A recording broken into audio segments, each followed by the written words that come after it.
As far back as I can remember, I dreamt of a normal life.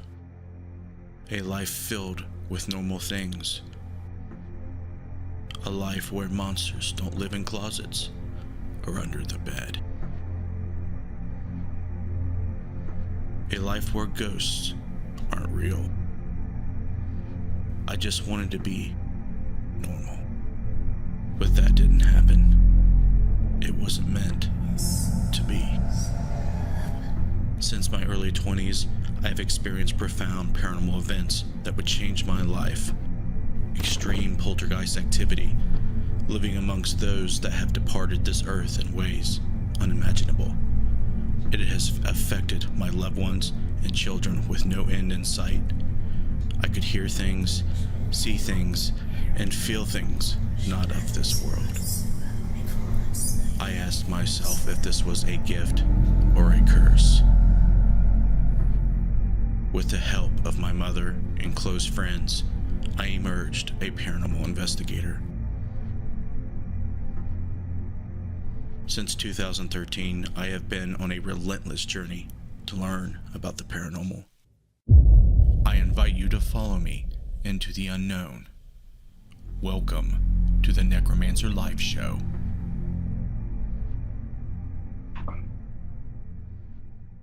I can't find my cell phone. Uh-oh. Hello, we're live. Welcome Ah. to the NECROMACER Live Show. I'm your host, Justin Brown, and we have a Friday show with some cool peeps. Are you ready? Missy, are you ready? No, she's not. She's not. Yes, I am ready.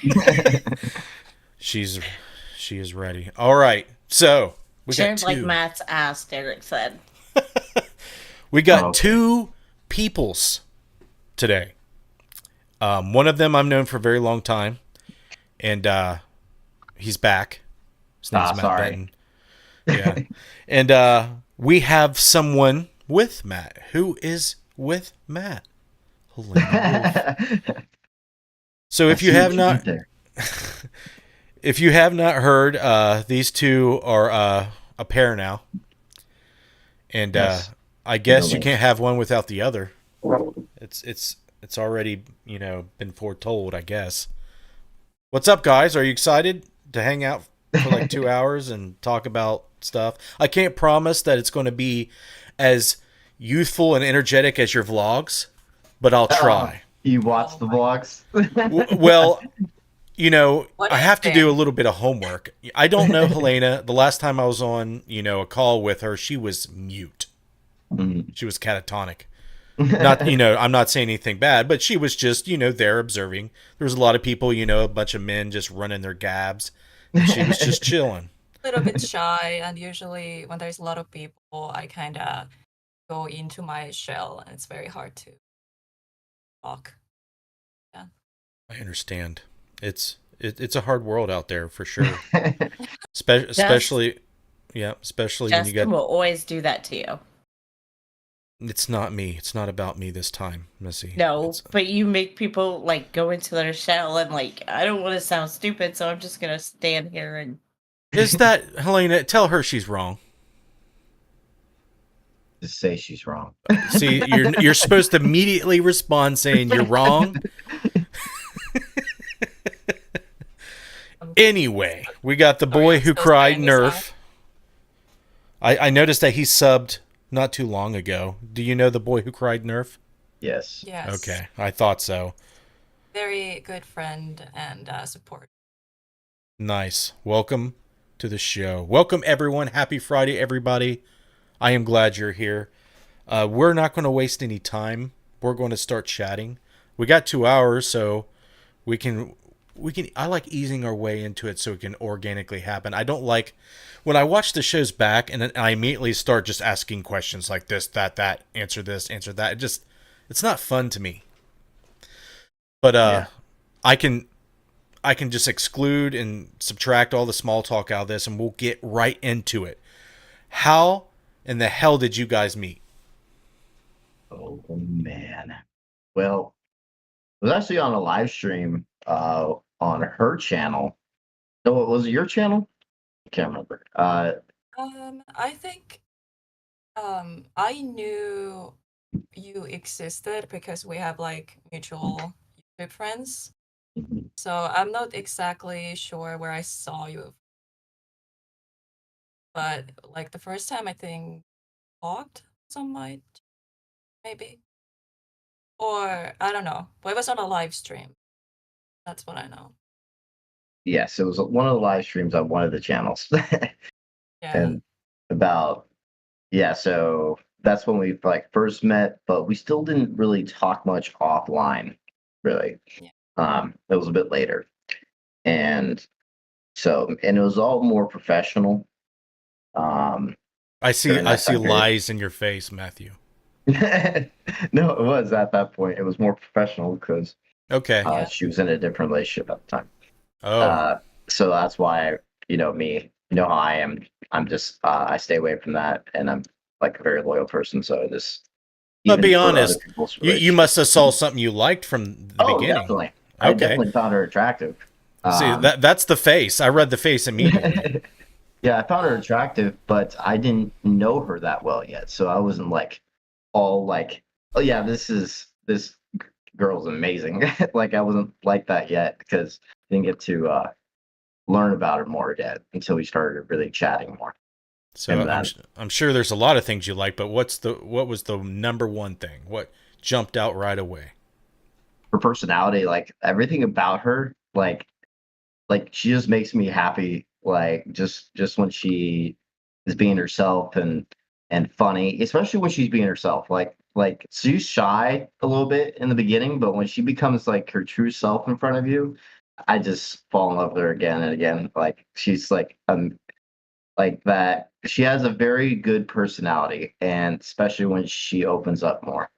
And so, So how long have you been blushing like this, Helena? How long has it been? 1 week, 2 weeks, Blush. 3 weeks? Yeah, it's since like I don't know. I don't know how to take conflict. Why? Oh my god. she gets I don't know. she gets embarrassed or blushing. I'm She going to doesn't. warn you now. I actually talk to people and I get to know them and I care about people. So be Yes, warned. done. The secrets are coming out. She's digging If you're not in. into me asking you like super deep questions, you're on the wrong show.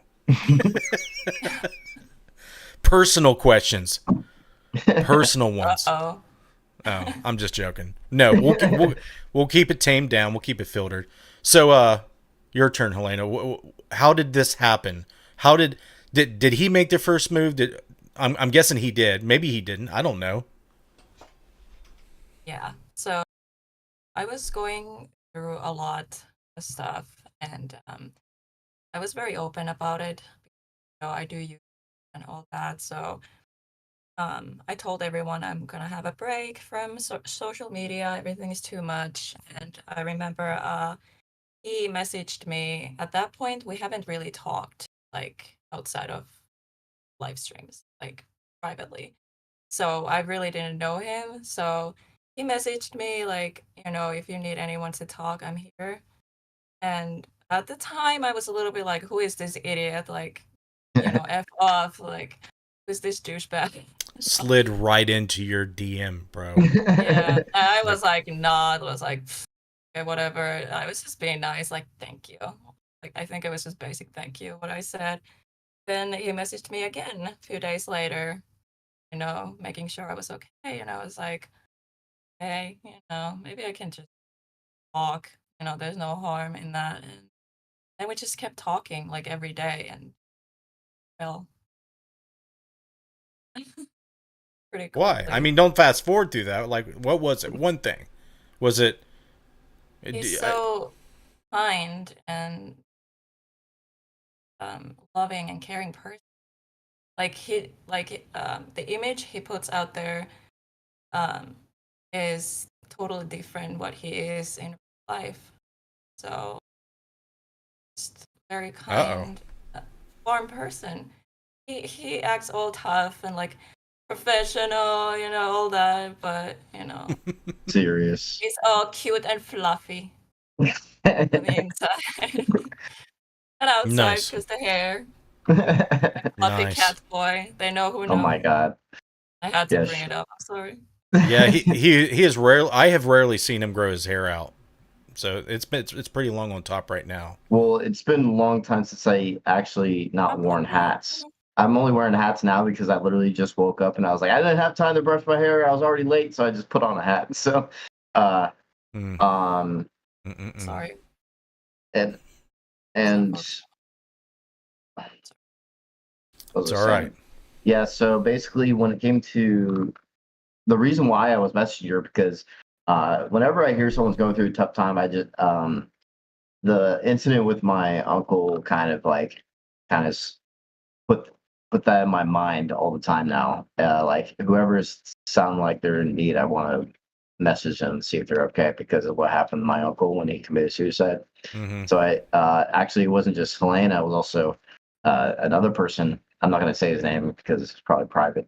But another person at the same time, they're both on the same live stream. I messaged them both that day, seeing if they were okay. And like I wasn't like at the time like fully like falling for her yet. So yes, I was attracted to her, but I wasn't like in that way yet. So until I got to really know her, and that's Mm-hmm.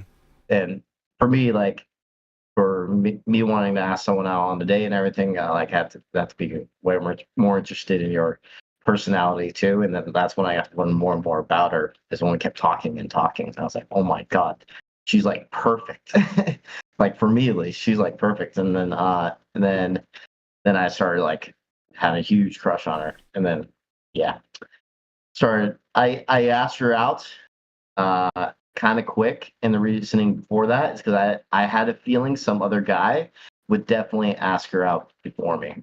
So I was like, I know you broke up with this other person, but I was like, I'm your perfect rebound. Let me tell you your why. perfect rebound. Yeah, that was one of the reasons I was kind of like, no, it's too soon. Like, I don't want anything. All men suck. You all Yeah. are idiots. Just kidding.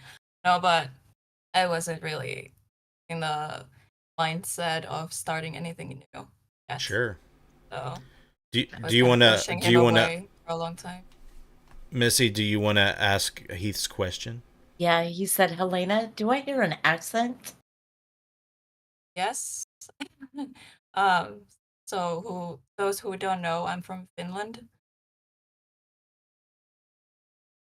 Very good English Yeah. for her Your second language. I've your like accent learned. is not strong to me, but I can definitely Exactly. tell. But it's not Exactly. strong. I say that all the time. Like her accent isn't very strong, and like her English is like perfect. It's pretty crazy. I don't It's her mind either second way. language. I like strong accents unless now Finnish people are good because they use the same fucking vowels.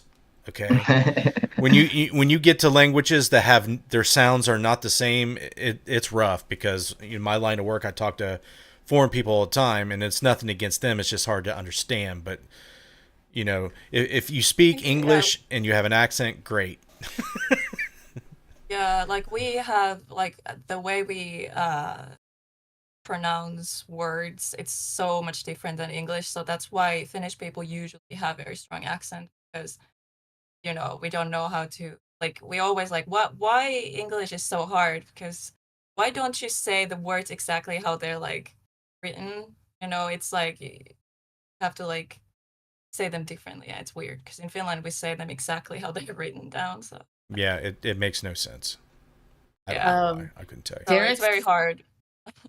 Derek said Matt seems tongue-tied talking about her, which I think is a compliment coming from Derek. And Holly DiMaggio said, thank you for your service, Matt Benton. No problem. I never know how to respond to that one. When I get asked. I can give you some I can't speak suggestions Okay. that aren't serious. Okay. You control people and be like, well, you should be, or No, I'm not gonna. Then I'll actually be a douche. I'm just kidding. But yeah, it's got to be totally weird, right? Like, yeah, you're welcome, I guess. I never really served you yet. Maybe soon. Maybe. Yeah. Okay, so obviously you guys started chatting. You're attracted to each other, obviously, yada yada yada. Fast forward to the Queen Mary.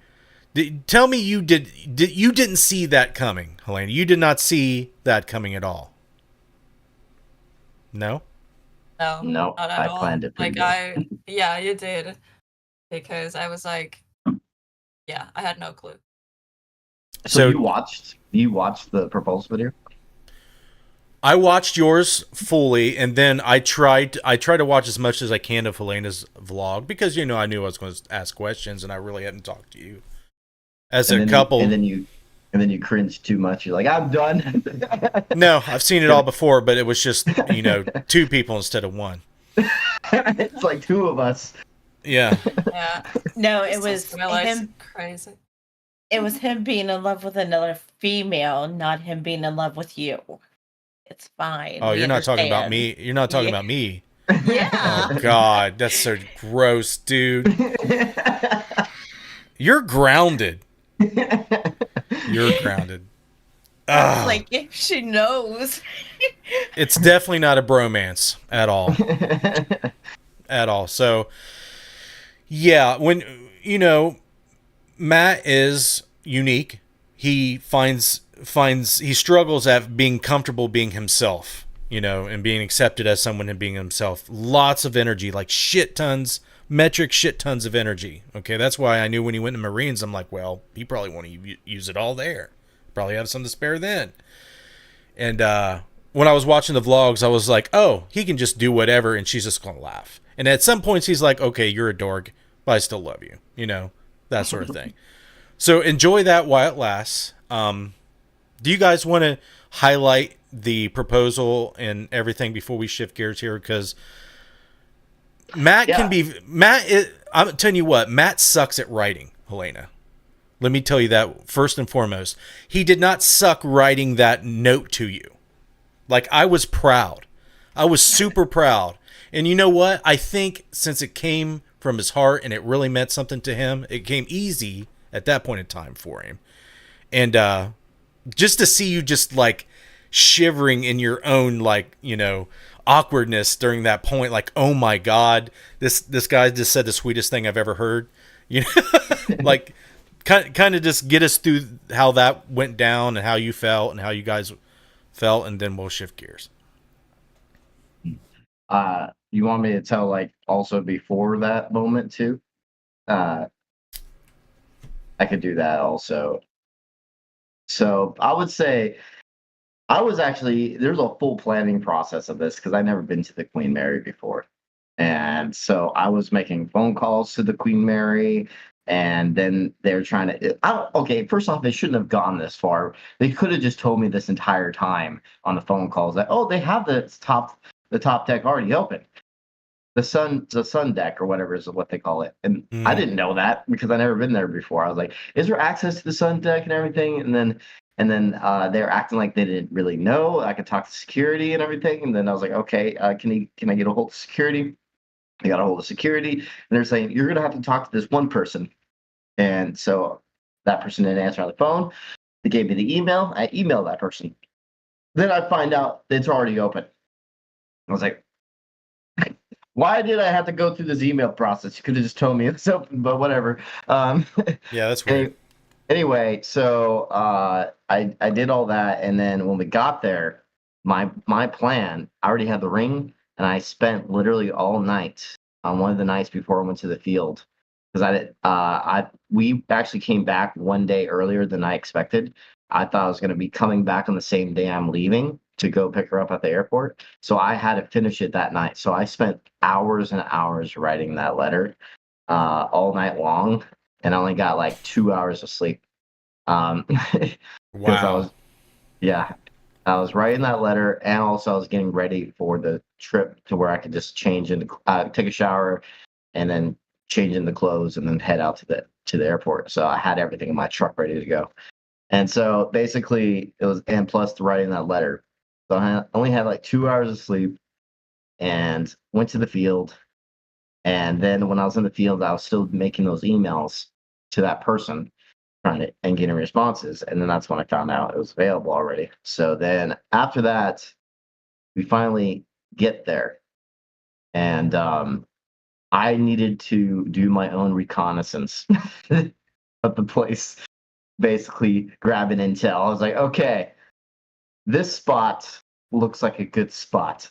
And then it was funny because that exact same spot was actually in our vlog, where we walked in that spot, and also we recorded a section where they showed these two people getting married in a photo. And guess what? It was in front of that exact same spot I proposed to her.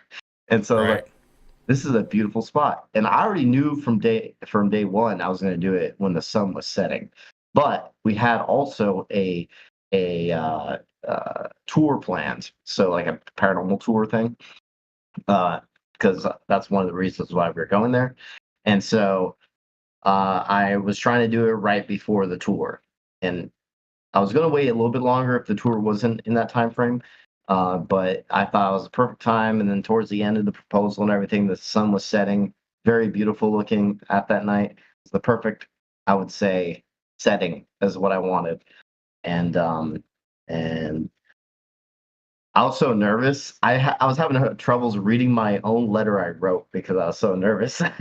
Like I literally had my adrenaline pumping. If you're not nervous in that point of time, then I think there'd be a problem. Yeah. Like that's nerve-wracking, dude. And I was trying to make it perfect, and then I was ruining it by fucking up the letter.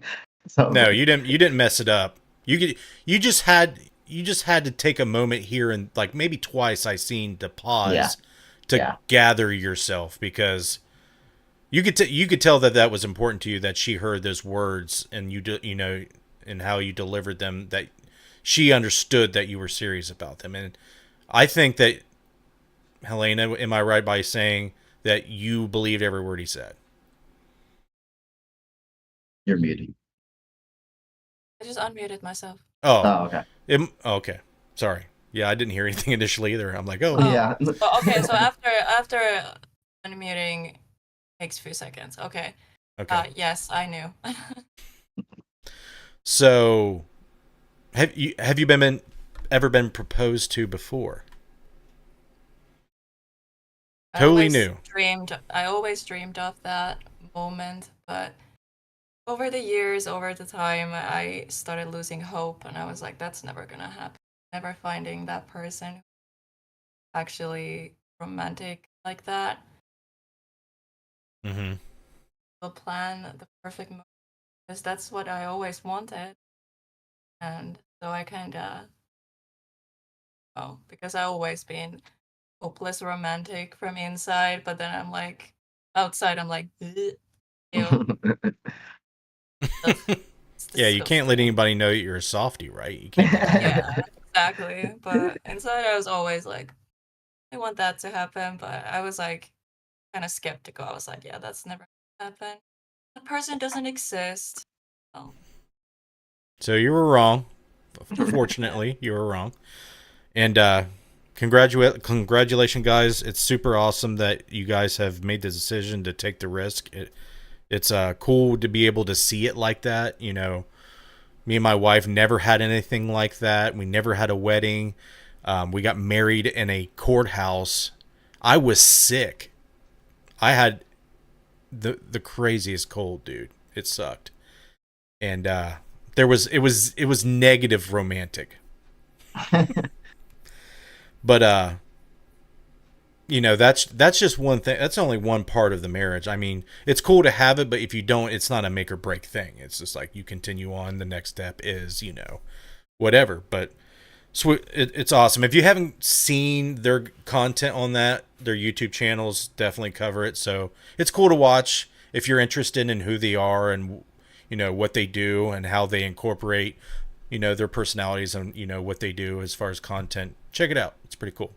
Anyway, go ahead. Josh Bender said, I'm disappointed that Matt didn't wear the helmet for the...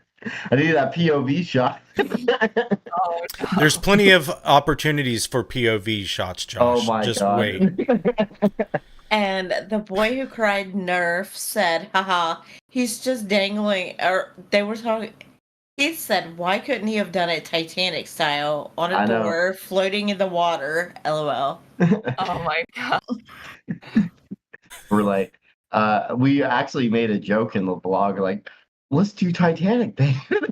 Let's go at the You end. did that joke, and I was like, Oh my god, they call themselves Babe like 117 times. happy. Like That's it was like a her lot. nickname. Yeah. I don't even Yeah. call her Helena, like, rarely. Like, I just say babe. So, And go ahead. eventually, she will be, when you call her Helena, like, you're pissed off, and she's like, "What did you call me?" Yeah. It I happens. don't really. The thing about me though is I'm like such a very calm-minded person. Justin knows this. Just a very calm individual.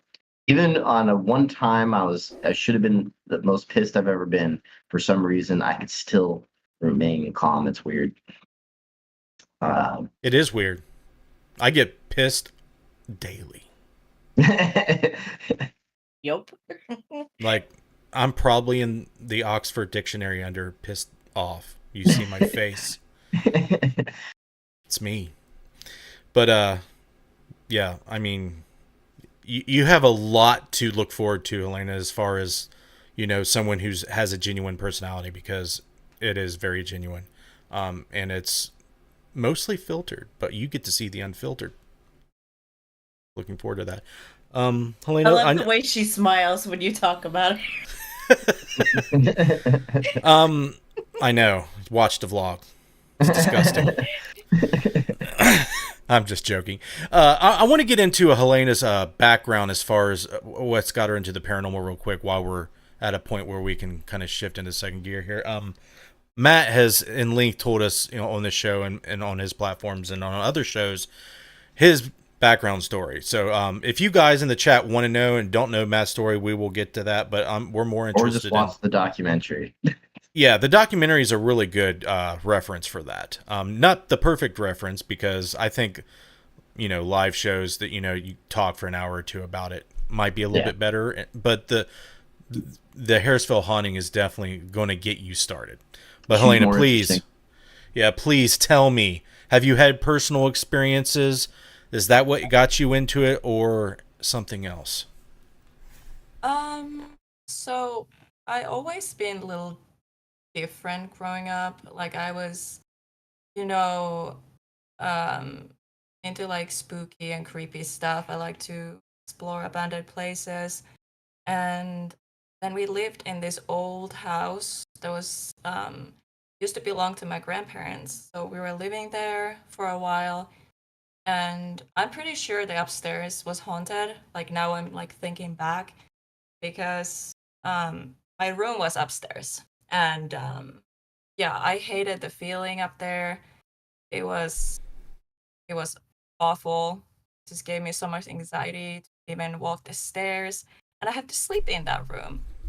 So I saw a lot of night terrors. I still do, but like so for some reason in that room, I just kept seeing them every night. And for me, night terrors are like I start running, and I hurt myself obviously because I run. In your So sleep? in my sleep, yeah, I'm And half yes, asleep and half awake. So if my mom tries to stop me, I see her and I scream at her like, "Don't kill me" or something like that, and try to like fight myself off. Like she has to like hold me like really hard and like shake me so I wake up. So um, I have fallen like stairs down like multiple times. I'm surprised I didn't like break any bones. I just wake up like downstairs, like my back hurts a little bit. I'm like, ow, and my mom is like, oh my god. So she had to start locking the door. So literally, I was locked in my bedroom, not safe. I was locked in my bedroom. So every time I had my night terrors, I would like try to open the door, but it was locked. So my mom came upstairs and unlocked it and calmed me down and put me back to sleep. But anyways, I think they started mostly because whatever negative was in that room. Um, so now I think back, yeah, I'm pretty sure because I'm empath and sensitive, and I can like sense energies and different locations, for example, when we go investigate, have different energies. So, anyways, I for a long time I was kind of avoiding the topic, even though I was interested in it. I was kind of protecting myself too. The older I got, and I started watching like paranormal YouTube channels, and I was like, man, like that seems like something like I would like to do. Like I've been hiding too long and like trying to avoid the topic. Like I'm gonna start doing this and kind of find out, is this actually real? Like is it actually, is there like life after death? And could it be like my childhood experiences were actually paranormal? And yeah, that actually woke up my curiosity, and that's what I do basically. I'm trying to find real evidence, and it's really hard to find like real evidence because you don't really know what is real and what's not. But that's what's so exciting about this. So that's why I keep going, because I learn new things every day. And yeah. Great answer. I love the tail end of what you just said there. Quick questions, real quick, before Matt's dying to say something. I can sense it. No, not with me. It was involving her night terrors. Like, because I got to experience them too. Like, because when we sleep together, like multiple times, she she would like wake up and like acting like she's having a bad dream, and almost getting up. I have to like grab her from getting up because I know she's trying to run. So, And so I was yeah. going to ask, do you know a specific time when that started? The night terrors. Since I was very little. Like I asked my mom that since I learned how to like walk. my whole So life. you just think it was something that naturally occurred with you. It didn't really involve or was triggered by a place you lived or an experience you had. I feel like because I have a very traumatic childhood, there was a lot of things I, experienced it, and it wasn't like, anything a child should see. So I think those like kind of started it, but I feel paranormal, also like the negative energies, they feed off of the fear and all that. So I feel like they can actually cause night terrors. Like I'm not sure, but I it's was kind of triggered weird. by Matt's Dioc. Oh my God, Derek. Derek. You scared the shit out of me, dude. I'm like, does someone just hack me? Oh my god. You got to warn me, man. What the hell? All right. No warning. All right. Okay. So, let me go into some things. So, I have done a lot of research on psychology and consciousness in general.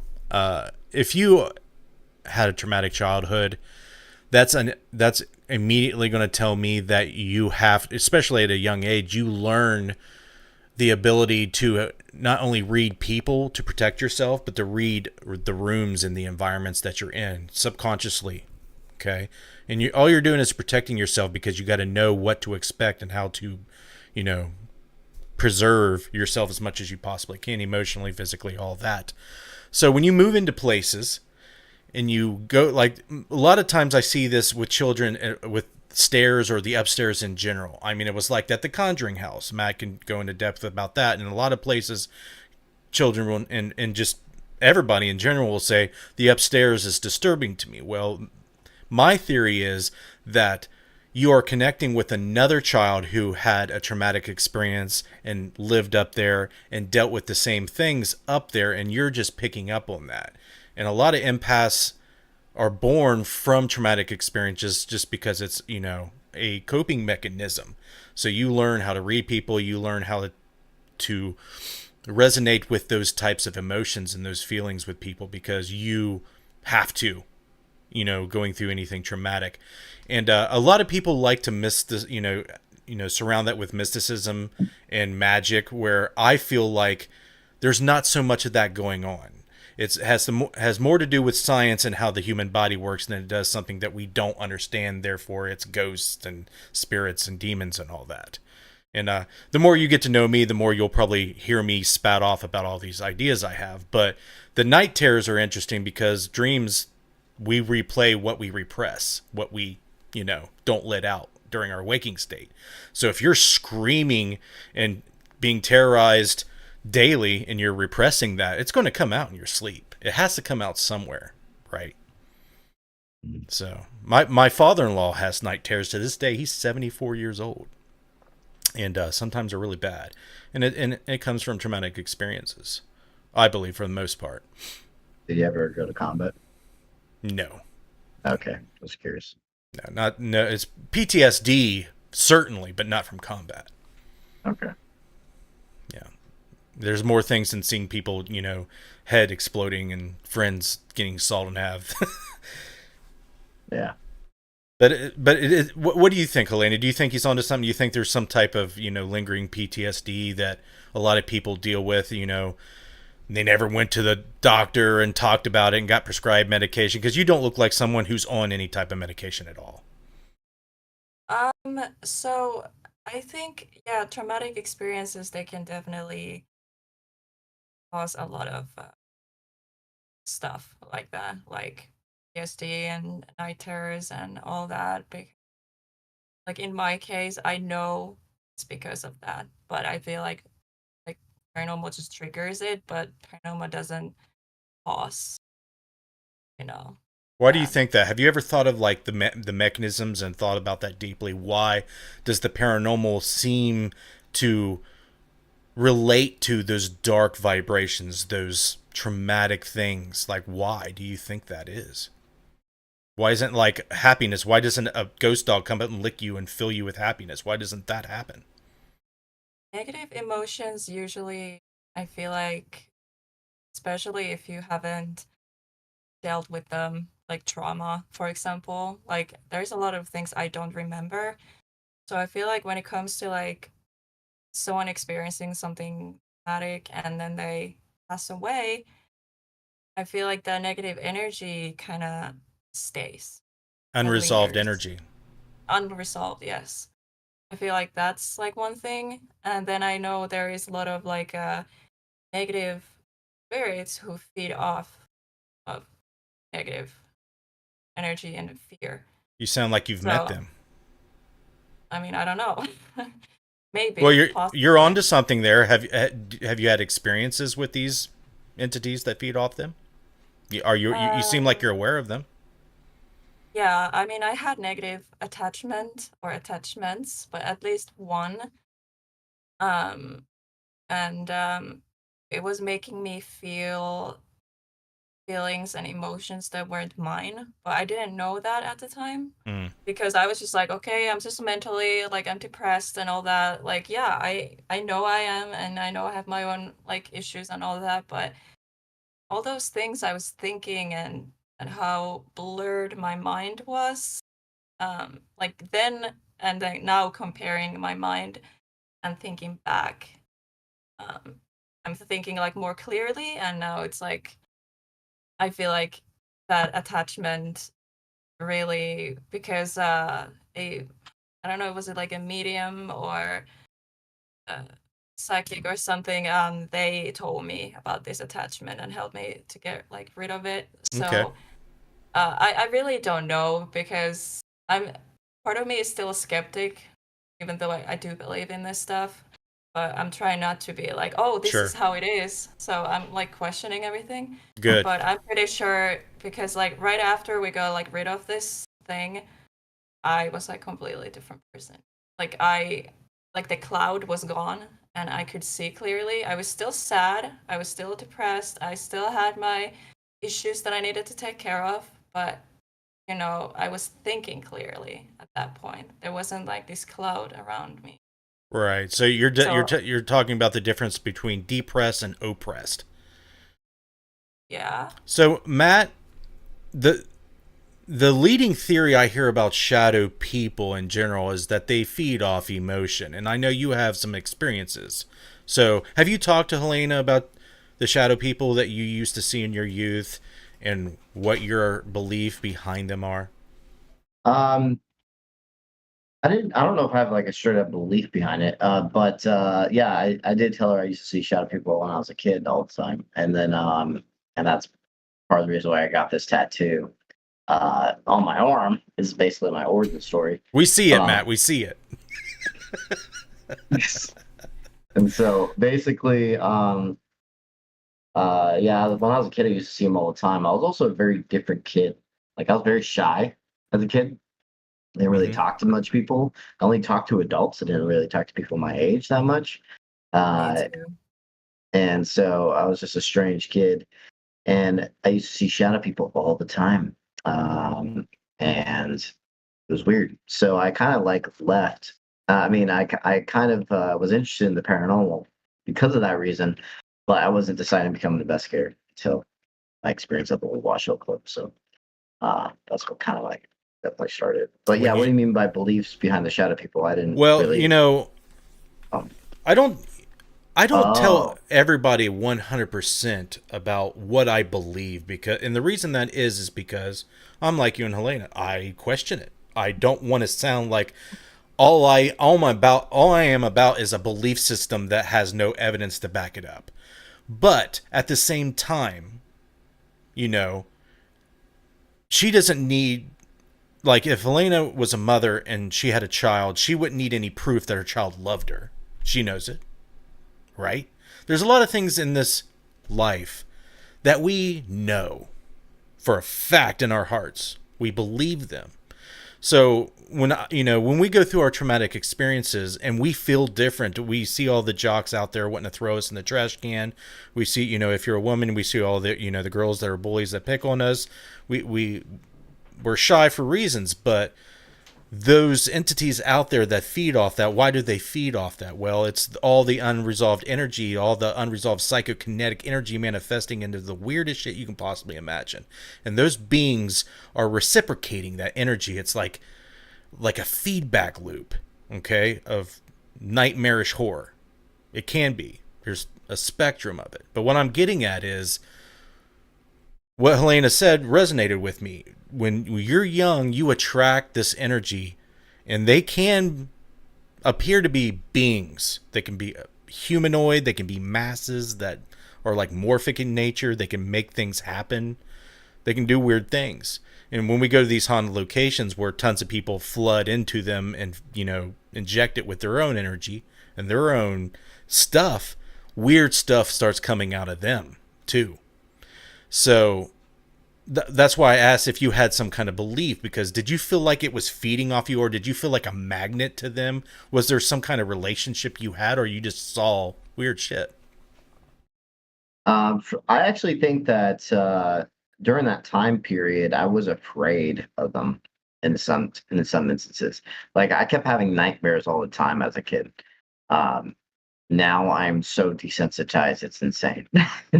Like it's not a good thing, I don't think. I'm like to the level desensitized to where stuff that is usually horror or dark to other people, that it doesn't affect me the same way anymore. Even even when it comes to trauma, like traumatic events. Well, actually, I guess I can still feel that when it comes to like if it involves children, women or children, or like it's like I feel like it really sucks for that person going through that. Like watching a terrorist chop someone's head off and stuff like that. That's like sucks when you're like watching someone like literally choking on their own blood. And so it like that's obviously still there to where like yeah, that you're not fully desensitized, but I've seen so much now and been through so much when it comes to the paranormal that I'm just super desensitized. Like I Sure. don't have any fear anymore, and it kind of sucks that I miss fear. I really do. Um, and I'm even becoming more desensitized when it comes to the, that darker side of things because I've researched so much because I was getting into that mentality of a war mindset. When out because you knew me, I was trying to join the Marine Corps for a long time, and so I was watching those things to become mentally prepared for the type of people I'll be going up against, and so yeah, I don't know. I don't know. And now I don't get any nightmares other than things relating to people I care about. That's See, only a nightmares I have now. you gotta ask, you gotta start talking about things that want me to ask questions to you off topic. Okay. Well, see, the whole thing behind war and to get a mass group of people to kill someone else is to get them to hate them somehow. It's easier, Yeah. you know. It's actually, I was actually talking to Helena about this and also my mother about this. I think it'll be harder for me to accept killing now versus a conventional warfare than it would have been for a terrorist organization or a extremist group, because they were actually evil people. Now I'm facing most likely a group of people that are from another military, just like me, that are signed up or forced to be signed up in the military to defend their country, that might have wife and children and everything. And it's totally different now. Like their agenda isn't evil. They're trying to protect the country they believe in. Like we're just pawns as soldiers or Marines or whatever. We're just pawns. We're fighting a old man's war, basically. And so that's something that I have a harder time grasping now, and I would actually feel like I would have problems killing now. I was more for, I could think I could kill uh, someone that's in the Taliban, like no problem, because what they're doing is fucking evil, like literally raping and beheading women and children just because of their beliefs, and that's how evil they are. And so it's like I could get behind that. Like I don't care. Those people don't deserve to live, in my opinion. I don't. And so it's a little bit different. So when it comes to that side of things, now I'm facing possibly conventional warfare for the next war. But that's if I even go to war within my 4 years. But yeah, Hopefully you don't, but if you do, hopefully you won't have to take a life. And if you do, good luck. Good luck with that. But I don't want to spend too much time on that. But it does relate life, death, life. But where I was getting at was in my belief, most of the paranormal stuff that we experience and that we see is due to unresolved things or things that are not natural. Like, I believe it's not natural for someone to haunt a location. I don't think it's natural for energies, that derive from our psyches linger and manifest into these things that we see and experience and hear. And that, what I was getting at with Helena was these things aren't natural. When I asked her, why do you think, these things stem from traumatic events and just negative stuff, I feel like, if it was happy and everything, why would it linger? Why would it fester? Why would there be a swamp? There wouldn't be. It would be fresh, filtered running water. I know there is also like spirits who are happy and they feel connected to certain location and they want to be there. Choice, but they're not stuck. Yeah, we don't say that's haunted for that reason, right?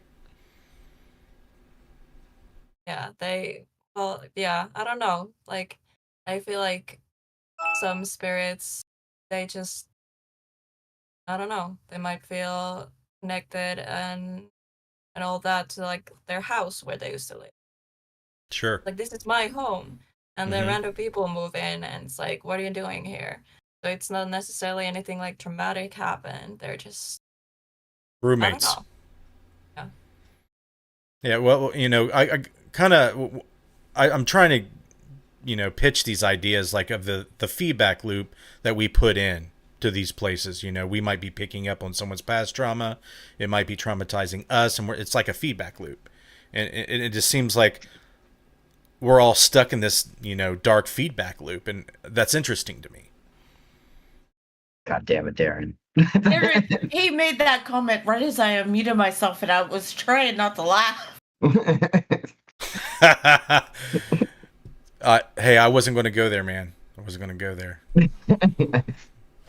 I can never get away from him. Helena, his comment was, I seriously thought that Zach was the guest. Just kidding, Matt. Oh. Just joshing him. So, what do you guys playing? Like, I know you guys got the vlog stuff going on. And what's your guys' plan as far as content outside of the vlogs? Like, Matt, do you want to bring Helena into some serious stuff? Like, is there some investigative stuff that you guys are planning, let us know. So yeah, when it comes to I'm still doing episodes, the peer review case file episodes and all that, but I love documentary filmmaking, like making bigger projects. So she was a part of my last documentary. My last one that you're kind of a part of too in some small aspects, Justin. When it comes to some of the stuff you've captured, I'm featuring some of that. And basically I have a thing for doing bigger projects now. Like I love doing documentaries. It's fun to me. It kind of like gives me another creativity, exploring my creativity as a filmmaker. Filmmaker, for some reason, it sounded like said that weird the first time. So basically, it challenges me more, and I kind of like that. I love challenge. You know that about me. I love challenging myself, and so films do that way more than episodes. Episodes is basically here's a history, here's what we caught. That's basically it. And my opinions on it sometimes. And but when it comes to a documentary, it's more story driven, and that's a lot harder. It's more story driven. It's also a lot more attention to feeling how you feel the film. And so connecting. Yes. Is that what you're saying? And so it's a connection thing too. And that's what I am enjoying about making films a lot more than making episodes. And so that's why I'm planning on doing a lot more of them. And it just needs to be the right location, right story though, for me to do it. Like it could if it isn't the right story or anything, I could just make an episode out of it if I get any evidence. And you know me, I don't edit episodes unless I get good evidence. So that's why I don't release that many episodes. It's because of that reason. I like to have good evidence.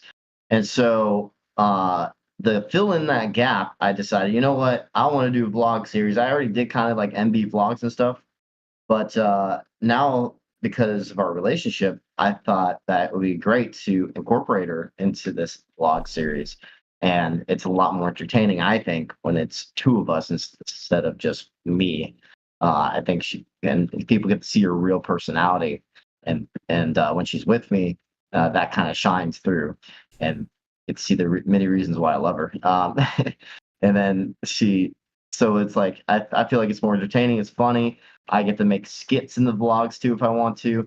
And it's something away from paranormal evidence because, like I said, I'm not capturing that much of that all the time. It's rare. Paranormal is rare. It's hard to capture. And as a YouTuber, that doesn't really work out that well. So you need content. And I thought that would be great, fun content. And I also love comedy. And it kind of fills in that gap of comedy for me because it's fun to me. I love doing comedy too. Before I ask Helena about the Monroe House, because I'm really interested in what she thought about it, the paranormal to me is about people and what comes out of people. So if I'm doing any type of content, documentary, whatever, the main drive of the narrative and the whole thing is people. The people in the documentary, what it's about. Yeah, the history is an anchor. It's part of it. But if you can't find the story arc, the arc and the person or the people involved and have that be driving it, and if anything weird happens and you capture it, great. But I feel like people will connect more. What I want people to connect more with is the people and their stories. You know, a lot of people be like, I just want you to scare me, man. Just scare the shit out of me. Go away. If that's what you want from me, just go away. You know, I get that people want that, but I tell you what, like, that doesn't interest me. But you know, that's a suggestion I tell the people who do filmmaking. Is like, if you have a really good, strong story arc or a connection with the people involved, and you tell that story very well, despite what happens, you'll be fine, regardless if you catch anything. But anyway, Helena, Monroe House, did you experience anything? Was it freaking crazy, or was it meh, just like my upstairs as a kid? So for me, I could feel the energy, especially like certain parts of the house. Um, the blue room, that's like where I really was like physically, and yeah, it really tried to mess with me, whatever was there. Yeah, it's definitely haunted. And I feel like there is some negative there. I don't know if there is like positive spirits too, but something is like there that targets women, I think. I Well, don't want to like say too much. oh, all right, Matt. How much is she allowed to say? Uh, this place has a connection to certain individuals. Like it does things to certain individuals. It does seem to have done it more with women. And we brought a certain someone back. I don't know if I told you this, Justin. And same occurrence has happened with Deb? what you captured. Yeah, with Mhm. what you captured and what was captured in the past. We caught it now too.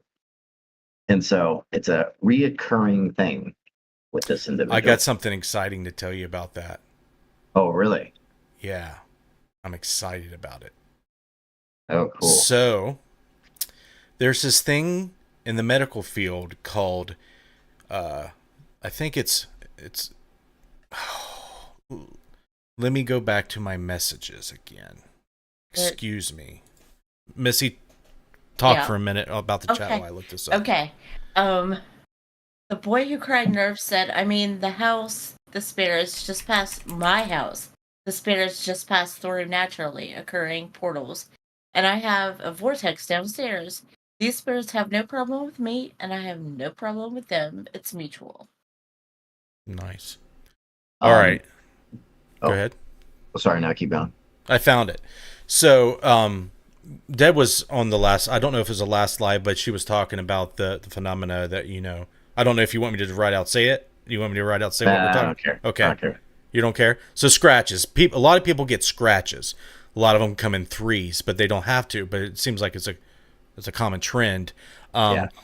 A friend of mine that's in the medical field had brought up a point where it could be, when you go into locations, it could be a self-defense mechanism. And here's what we're going to start working on. I'm going to pitch this to you. Okay, I'm excited about this. Multiple chemical sensitivity, for short, MCS, is a controversial disorder in which patients claim to be ill from environmental exposure to low levels of largely petroleum-based and often unrelated chemicals, including cleaning products, detergents, diesel exhausts, yada, yada, yada. And you've heard of sick building syndrome too, right? Have you kind of have a general knowledge?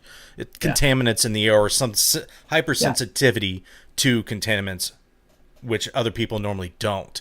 So the idea that I want to test is sensitives, people who have this irregular or sensitivity to this, we're going to call it energy for right now.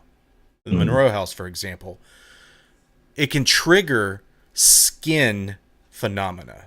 Okay, so the multiple chemical sensitivity, people do report skin rashes. Okay, and I haven't dived down into it, but just wouldn't it be cool if people went into a location and something like chemical sensitivity was a part of it, like the mind knows that this energy is around and it has some type of immediate sensitive reaction to it, and it scratches them. It's not actually a scratch, it's a rash, or it's some phenomena in the skin. Here's the thing about that, though. I find it interesting that the whole three thing, that means our mind is creating that because we know about the three. The mind is involved no matter what. So that's interesting. And also, this chemical reaction is this happening? It doesn't matter where, because the person's wearing clothing too. It's not like happening openly on the arm or whatever. Most of the time, it's happening behind clothing. So if it's actually a chemical reaction, wouldn't that? It's not a chemical reaction. It's like a chemical reaction. Like a chemical. Okay, here's how it works. So instead of chemicals, it's the energy. Okay. It's the entities. It's the what we're going to call paranormal phenomena, because we don't know what it is. It's an unknown. Okay. Yeah. So when we go into these locations, it triggers them. Whatever's there, it triggers this reaction like multiple chemical sensitivity. So the model of the CMS can be used to explain the scratches, but the source of what they're sensitive to is not chemicals, it's PK, or it's a negative energy of some sort that we can't detect. Okay, that's what I'm going with. Interesting.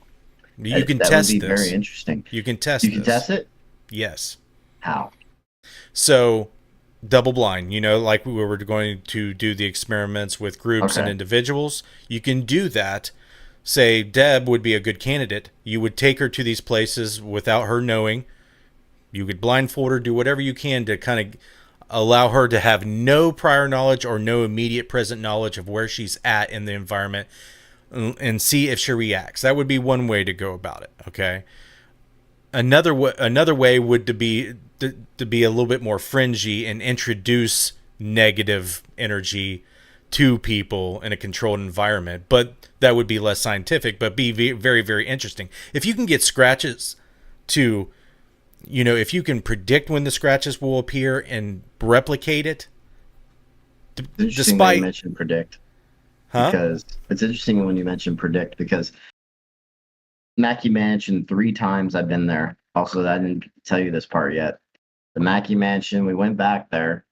I went back with Helena. She got scratched there. There's 3 different individuals.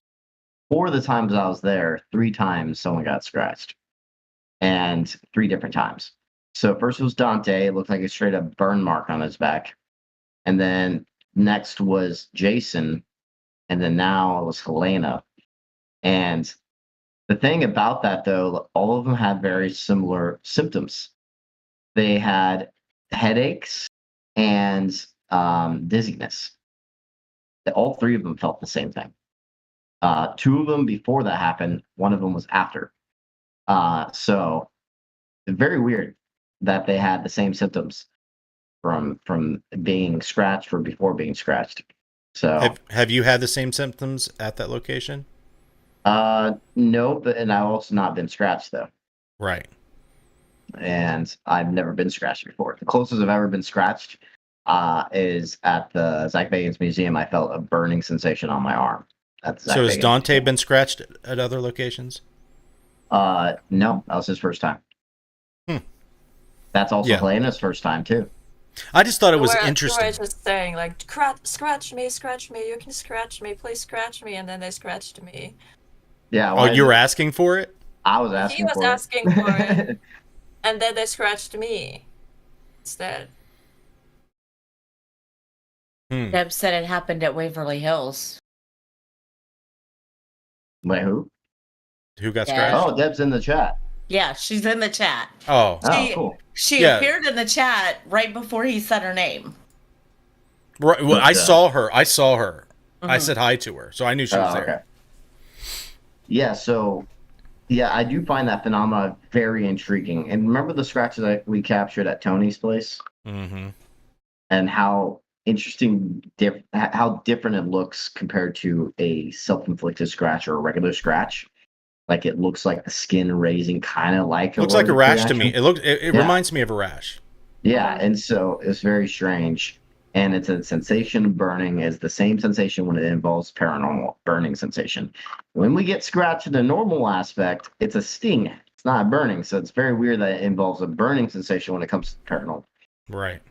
Joseph Moore's comment, he said, like when they blindfold a person and they tell them that they're going to touch them with a hot coal, but then they touch them with ice, but they get blisters anyway. That's awesome. That's interesting. Another thing is, when it comes to the burning sensation, what if it's electromagnetic related? Because because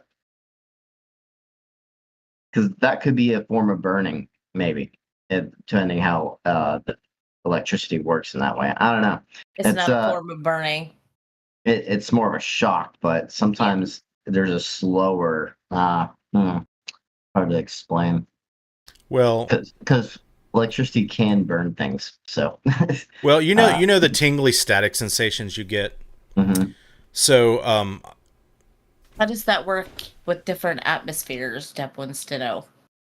Well, if it's wet, it can impede on static electricity. If it's some type of electron transfer, it would definitely be detrimental to that effect.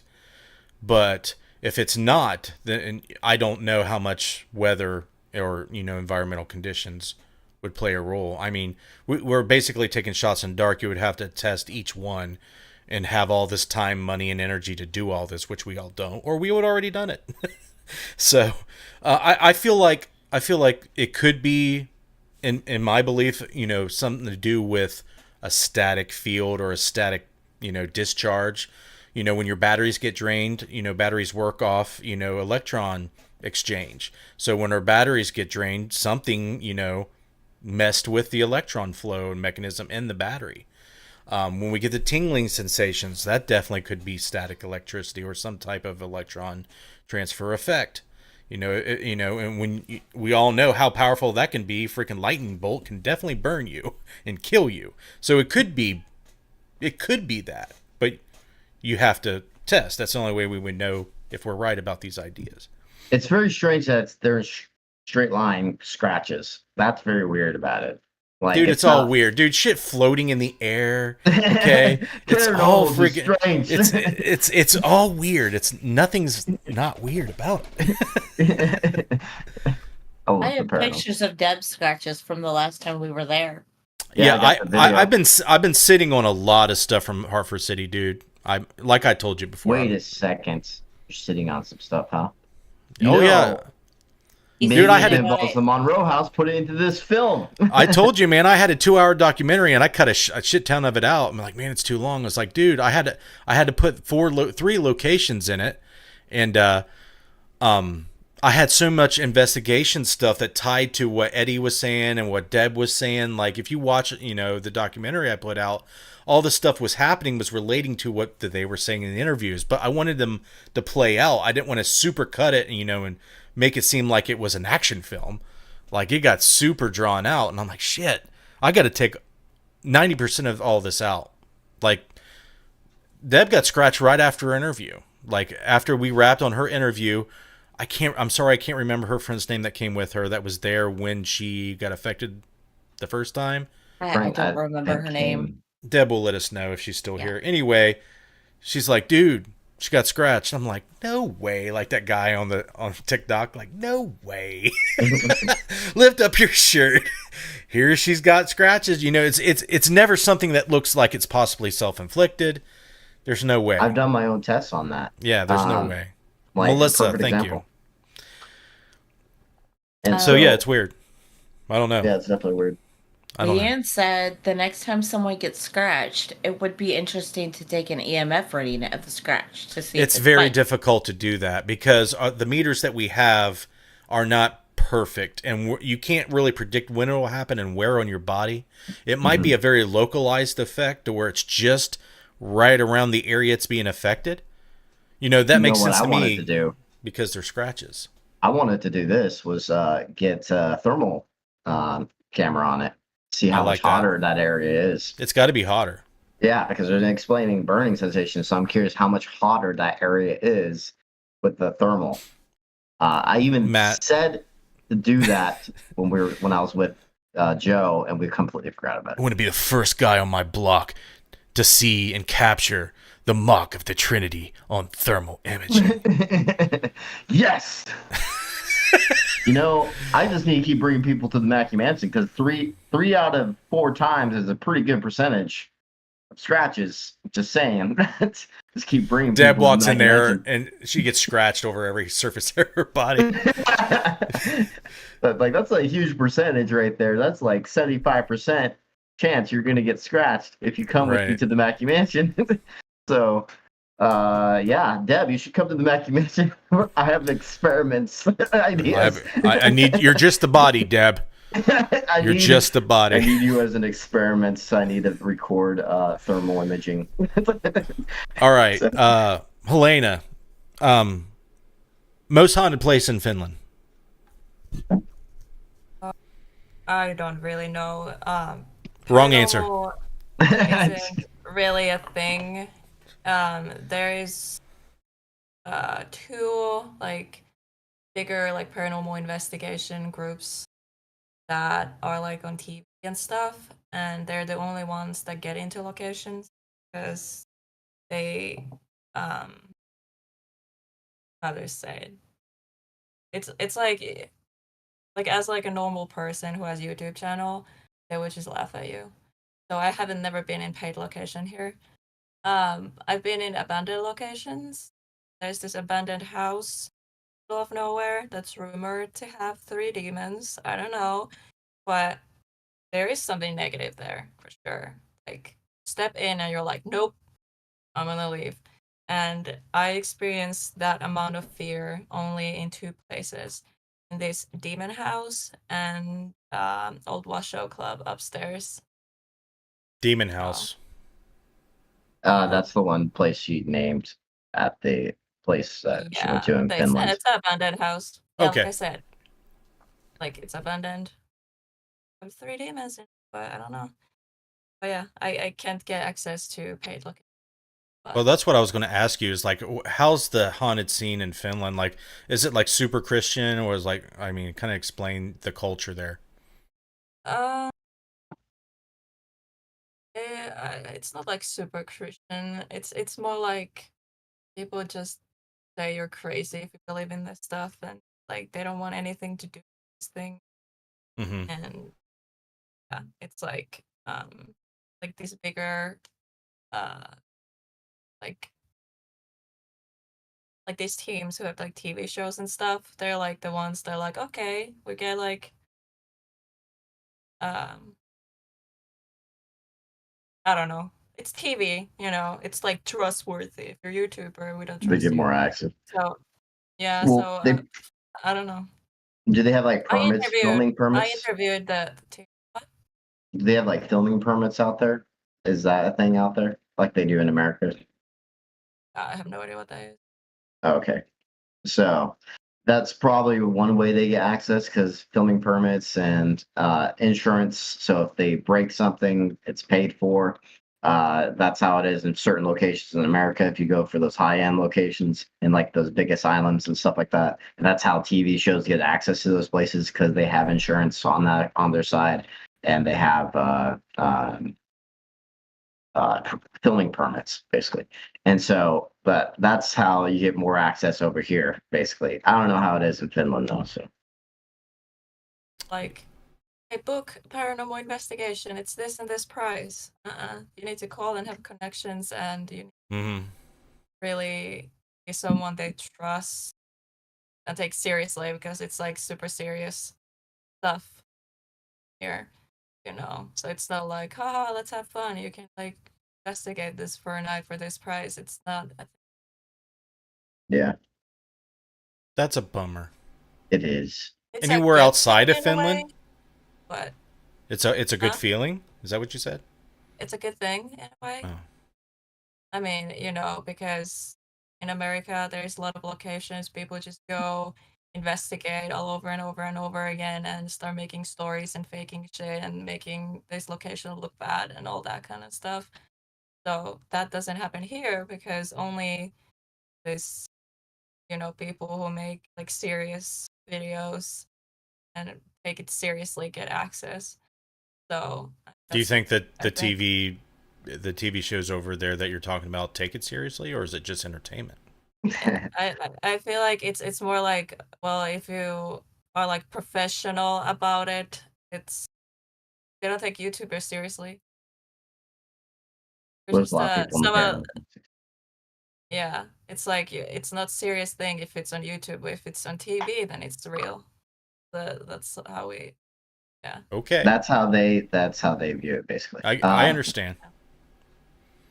Bummer. Even though it's flawed It TV. sucks for me and others who want to investigate, but it's also good because these locations still like stay like you know. Well, felt the same way when I started, but now there's multiple locations that I get exclusive access to, and here's how that happened. I help, you know, you go to public events, you go investigate these places, you meet the people there and get connected with them, and you try to raise the bar of the research that you're doing, and you take your time and energy to help that location, do what it's doing, which is ultimately preserving it. I mean, that's if we're in that situation. But in your situation where there's not a whole lot of historical places that are dealing or relying on the paranormal community to help them restore the location when, they're not getting enough from the general public. I feel like if you just put boots on the ground and really just grinded it out, did your research, made some phone calls, did some emails, and just, hammer that home for a few years, you'll be surprised what you get accomplished. No. I've been talking to this, like, it's the biggest paranormal, like, in Finland right now. I've been talking to them, and I actually got an interview with them. I interviewed Nice. them for my channel, but I haven't posted that yet because the interview was in Finnish, and I need to put subtitles, and you can't translate everything literally, so I have to really think how I'm going to translate a sentence so it makes sense in English. So it's a lot of work, but it's coming. You should just let AI translator do it and just let it roll. Oh, that's not gonna work. Oh my gosh, their accent is so strong. They're from the north. So, yeah. Not Yeah, even the accent. It's the words. They're not even words. They're like, sometimes I was like, what?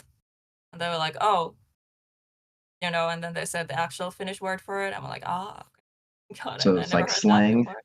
Slang, yeah. When it comes to her friends, like hearing them talk in Finnish, English, it's like a lot stronger accent than hers. Like they have a very strong accent. I heard you say that. Did I tell you that before? Yeah. Remember, yeah. we were on the phone call, and Yeah. we had a little chat. You remember, don't you? Yeah, I do. All the days are starting running into each other. He's starting to lose his mind. Yeah, so basically I found that's another thing about her that's amazing. Like her English is really good. Like for being a second language, like barely even an accent there. It's there, but not that much at all. So how much would it impress you if Matt started learning Finnish? I did a little bit. And start, how much would that impress you? A lot, yeah. And because he don't have to learn Finnish, so if he is learning, that means he cares and wants to learn. English, obviously, for me, it's like I kind of have to feel and for us communicate and stuff. So it's not the same thing. But when he doesn't have to learn Finnish, he does. Did you have to in school? For English? Yeah, we learned like basics, but I really learned like actually small talk and like talking and everything through. I learned on my own. I really, after like school and everything, I really know much English. Which like taught us like little things. Is English your only other language? Do you Oh. speak other languages? Well, Finland is how do you say it? Two languages, Finnish and Swedish. Okay. So we have to study Swedish for 3 years, 7th, 8th, and 9th grade. That's when we learn Swedish. So I speak a little bit Swedish, but not much. I know a little bit, Justin. Just a little. A little bit. Like moi means hello. And then there is Mia Rakastan Sinua means I love you. And Oh, look at her smile. I know. Oh my God, she's covering her face. She can't take it. She can't deal with it. Just stick your head in a hole, Helena. Dude, I swear, dude, this girl would follow you into the pits of hell if you learn how to talk to her in Finnish, dude. I'm telling you. She will. She'll be super impressed. She'll sign her soul and her own blood away to you. I'm just joking. She probably wouldn't do that. Well, she already said yes to marry me, so. Well, here's a hint. I've been married to my wife for 17, almost 18 years now, and the more you keep, trying to impress her, when you first got together, you don't want that to go away. because it can quickly go away. You know, you get married, you have kids, you start grinding to 9 to 5, and you're just like, it'll quickly diminish. But if you find ways to try to rekindle why you got together, why you like each other so much, it's a good idea to find ways to have her fall in love with you again after she says yes, Matt. Oh yes, and I agree with that. And that's another personality of mine is that I love doing that. Like I love doing things that would make her happy or I guess impress, I guess you could say, but more of like happy. Like I just want to make her happy. So there's like I have other ideas in mind that I haven't done yet, that I have thought about many times. And so like uh-oh. I always plan these things in the future. I have ideas all the time. And I have because I am a helpless romantic type, so Well, I have something to say. I don't know if you care what my opinion is or not, but the smile on your face, Mr. Matt Benton, says everything. Because I have never seen that smile, so that says everything. I see it when he captures some like a really cool EVP. Yeah. Gets a bulge he gets his bulge in his pants. Yeah. That piece of debris that flipped over that cot. Yeah. Oh my god. But this time it's a different laugh and it's a I different know. smile. I'm just teasing. And it's cute. It's gross. Get a room. It's cute. I agree. It's cute. Yeah. She it wasn't too definitely long. brought another side of me because It wasn't too long ago. I'm sorry. Go ahead. I was saying that like she brought another side to me when it comes to publicly because you know me, I was like very serious and kind of like you a bit in some ways sometimes. Oh God, I'm sorry. So, but no, actually, I think in this live show you've been more fun also though. It's like the way that we say things, people think we're douches because we're like think we're know-it-alls, but it's not that. It's just that we're trying to be educated in this field. We're very passionate about being better than other people. That's the way I like to put it. I'm just joking. No, we're just very passionate about our work, and so we are very serious. Right. And then people take that as know-it-all type, and so that's I guess reason why some people think I'm a douchebag sometimes. So basically she brings out another side of me though that's more like I'm just a lot happier, more okay with sharing that side of me more often lately. I don't know why that's changed, but that's called happiness. Wow. I don't know if you're reading the comments, but Joseph Moore said, yeah, she might hate you after those 6 kids. We're not going to have 6, okay? Yeah, no. We're planning on having like 2. 1 for each nipple. No more. After that, it gets really weird. Too many. But yeah, so it's called what you're saying is you're happy. Yeah, different. Definitely it's different. What is this? Well, like I was saying before, it wasn't too long ago that you were not happy. You were the absolute opposite of that, and it sucked. I felt bad for you. But that's life, man. There's ups and downs. Sometimes they're extreme, but they're there. And you see me at my lowest, now you see me at my happiest. I mean, I don't know if it was your lowest, but you were pretty damn low. I mean, I haven't been around your whole life, but damn, that was probably my lowest. For me, like that was my lowest.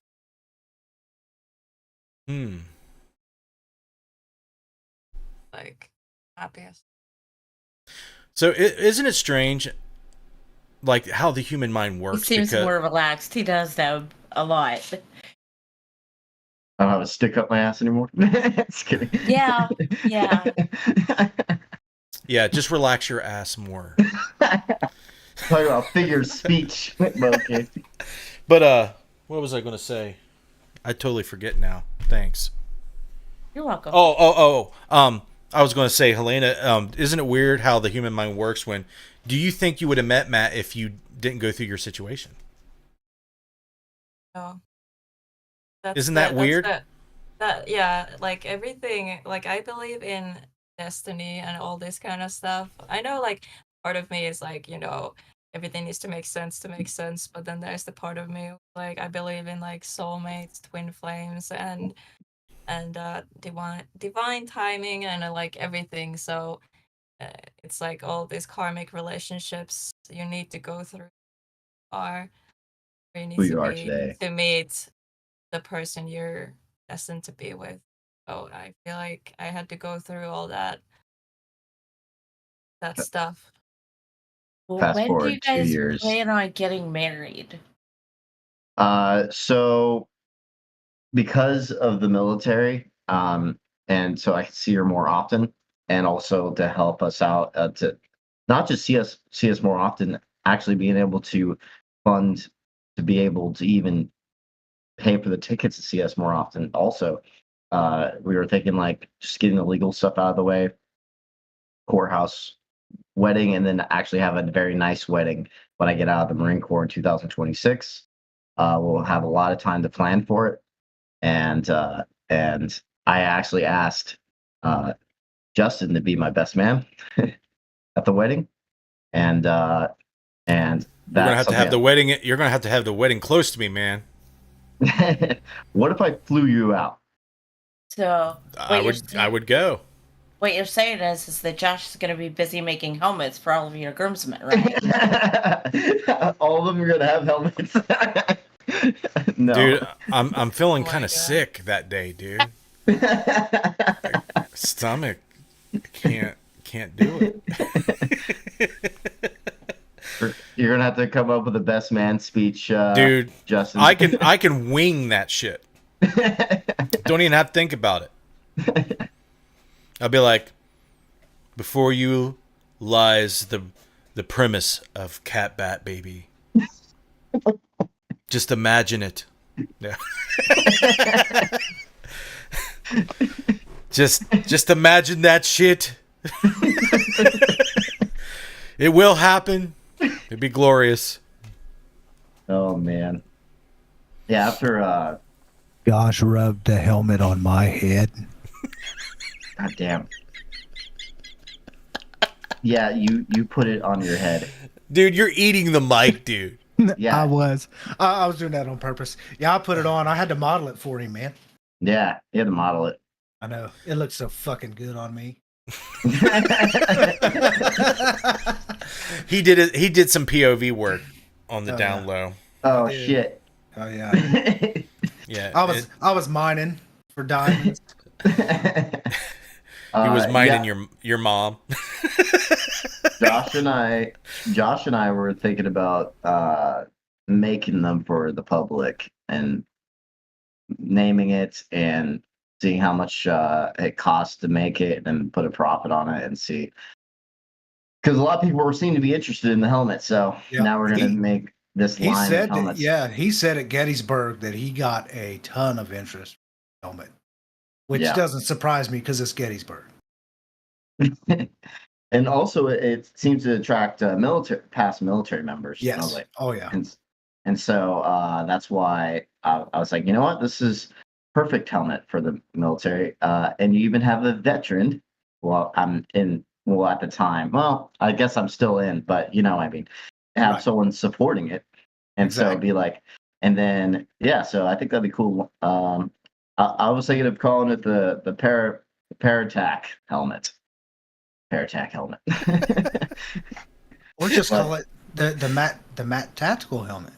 Oh my gosh. I don't want my name. Yeah, you No. do. It sounds douchey. I want to have my No. name attached to things.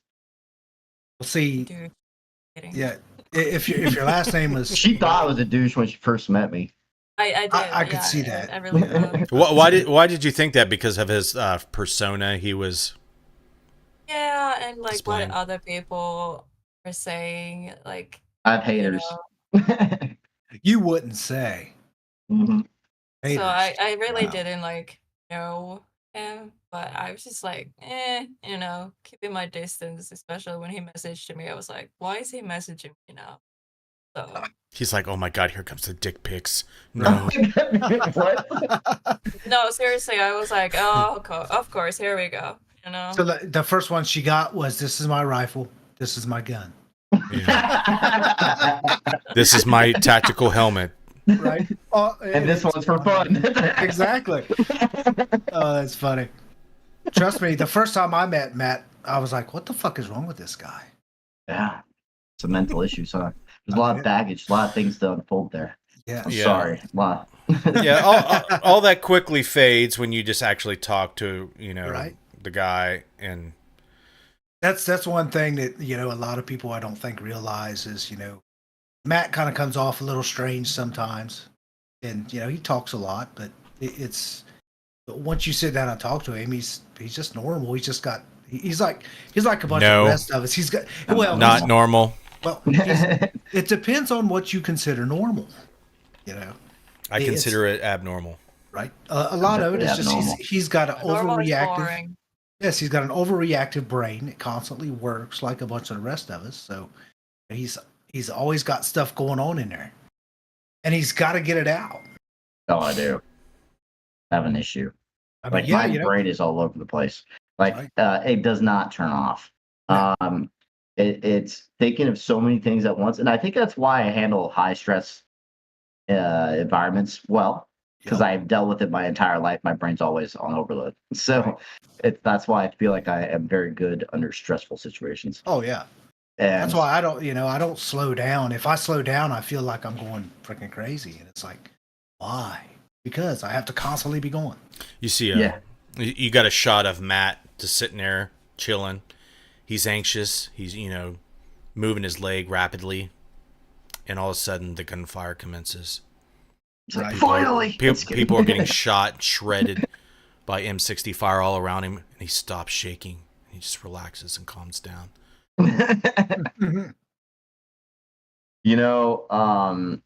I have been held at gunpoint one time, and from a cop because I had an airsoft gun, and like for some reason, even in that situation, having a rifle pointed at me, I'm still can like most people either have a fight or flight instinct. For me, I'm just very calm in bad moments, and because I feel like it's not smart to be like freaking out.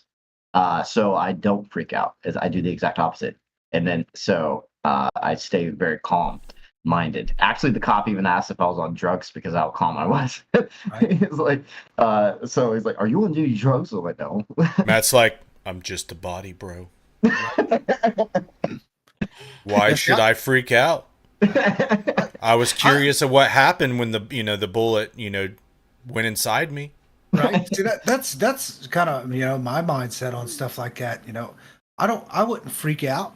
I get in the mindset of, okay, you're pointing a gun at me, you better pull the trigger because I'm about to fuck you. I don't even think like that. I'm just very. I don't get angry really. I'm just extremely calm. I get angry Mm-hmm.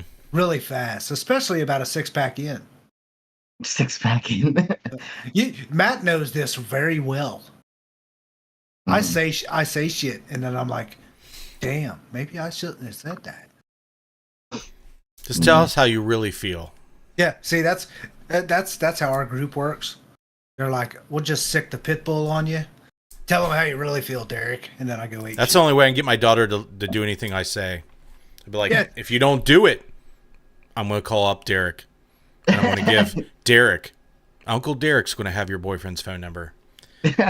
And you're going to kill yourself immediately. 100%. We saw him at Walmart last weekend when we all went to Walmart, and Justin's daughter and her boyfriend was in there, and they ran out of the store when they heard me hollering.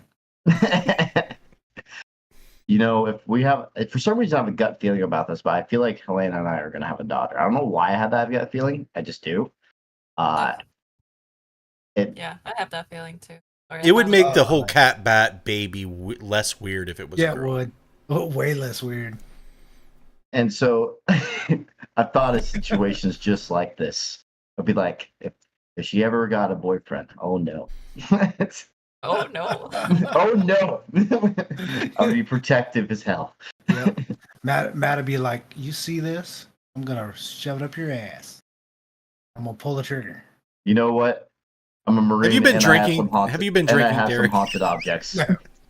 No, I've been texting. I could I've been perform some busy. rituals. Rituals. Oh my Be like, hey, god. I know the arts of the dark arts, and I have a gun, and know how to use it. That'd be like you touch my daughter, and me, you, and demons would be doing butt stuff. Oh my god. Helena, let me tell you something. If you are bored, call Derek up. He will make you on board. He's got that skill. 3 or 4 o'clock in the morning in an abandoned, asylum somewhere in the U.S. We're just brainless morons. 2 German dudes talking about the craziest shit you can possibly imagine. And the girls are like, please, God, make it stop. Remember Justin, our longest phone call? Yes, Was it I like do. I do what was it? remember. Was it like fucking 12 hours? Just I can't remember the hours. Something crazy. It was double digits. Yeah. We literally talked on the phone that long once. Yeah, those were the days when I had time to do stuff. Mm-hmm. I took his life away from him. Yeah, and then I took it back. Yeah, he I works had well. enough. There was a breaking point in the relationship. Matt would call me and I'd be like, "Oh, I'm too tired to answer that phone call." Yeah, he started ignoring me, and the relationship just changed. Yeah, So he's not the same man anymore. it got better immediately. Yo, after I started working and this job I got in the first couple years was like overtime almost every day. It was during COVID, and everybody was sick. My boss got sick. Everybody in my department got sick, and I was like running the whole damn thing. And I'm like, must be nice to be sick. People dying around you. You're just sitting there like nothing's happening. It's weird. Like today, I worked 11 hours straight without a break, without lunch. I think I'm nuts. When I worked at Jiffy Lube, I was working like 11 to 12 hours a day, every single day, for 7 days a week for a while. Did you hear that, Helena? He can lube shit for 12 hours straight. Oh my god!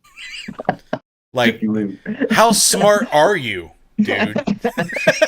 Like, she's like, it'll only take about a month, and then you'll be desensitized to it. It's fine. IQ 5,000 over here. She's talking to her Finnish friends and be like, my man can lube for 12 hours straight. That's a little too long. Okay, let's ask the chat a question. I know I'm trying to stay away from this kind of content, but I couldn't help it. All right, I'm tired and it's funny. If you desire to be lubed, does it have a time limit? If it doesn't have a time limit, then is it appropriate and valuable to be lubed for 12 hours? Look at her cheeks. Her poor cheeks are so red. I feel like I go too long around. Oh my god.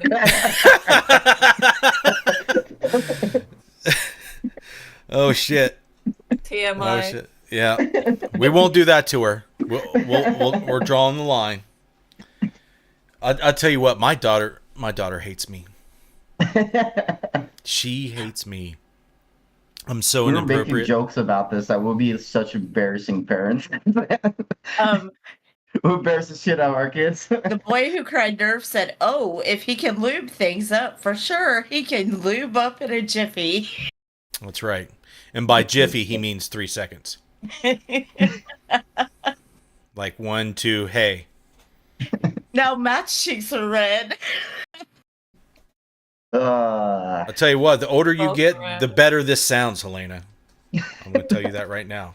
It may sound stupid now, but wait 20, 30 years. She'll be like, Matt, remember that one time in band camp you could lube for 12 hours straight? Oh. We need that now. I'm sorry, dude. When he's like, when I worked at Jimmy Lube, I would 12 hours. Like, no, dude, don't do that. It will bring out the immaturity in me like immediately. You can't do that. You can't do that live. Where it's too revealing about my personality. It's too revealing. I haven't had anyone message it about it since the bash. Since The helmets? The helmet, yeah. The boy who cried nerve said yes. The words. See, the boy who cried lube. You can start a new YouTube channel, The Boy Who Cried Lube. Oh He my said, God. my words got an effect on people, so I understand Matt's blushing. Yeah. Wait, what? His words have effects. One of them is lubrication. Okay, then. All right, changing the subject. Oh, yeah. So, Helena, how scientific or how serious do you get about trying to get quote unquote evidence? Like, I know you talked about it before. You want to know if you're crazy or if it's real. What do you do to get evidence? What do you think is a good idea? So when I started, it was first kind of like part of it was like, yes, I want paranormal evidence, but I was having like fun and it was more fun. I feel like more I do this, the more scientific I get and more skeptical I get. So that kind of takes the fun out of it in a way, but Yeah, also she makes doesn't it more like it when I do interesting. that. So it depends. Yeah, like sometimes you're like you kind I'm of like you, Justin, so I just take all the fun out of it. So I'm like, because you know me, I don't like apps, those damn cat balls, all that stuff. So I'm I like, love cat balls. I'm so surprised you said that. Well, I she want didn't you to say put on she your liked- cat ears. oh my god, Just Yes. bring them out now. No. they're not my have to. headphones. No, you have your Oh my own god, cat she ears bought on. me, but yeah, she bought me some cat ears. Yeah, And I- my put chat them on. knows about the chat, or my chat knows about that. Remember? Yeah, well, you have some of our followers in here too. Oh, I have to well. put them on right now. Oh, Or I'm No. leaving. do you want me to dig that out of the Leaving you. messenger? I think Helena sent it to me, and we will see if we can. Oh my god. It's actually literally an emoji now on our channel. Oh yeah, that's the headphones. Catty, catty. My god. Fluffy cat boy. Joseph says cat daddy. There it is. Here's Oh my God. StreamYard is not as seamless as OBS, buddy. So this is basically what their baby's going to look like. So it's kind of, Right you out know, the what to womb. expect. What are Yeah. these cat ears? But if it's a girl, It'd be boobies, pink. It'd be pink. pink. It'd be Have a- pink ears. Have a pink onesie. Yeah, there you go. See, that's Bask why in its she glory. likes cat balls, aka Matt balls. Oh my God. Dude, Oh my god. dude. Yeah, when I say cat balls, I mean mat balls. Yeah. When she says it, it sounds like a dish. Like, it sounds edible. Maybe it is. Maybe it is. Oh, see, she's not a prude. See, she's starting to loosen up a little bit. Oh my God, quit covering your face. Just laugh.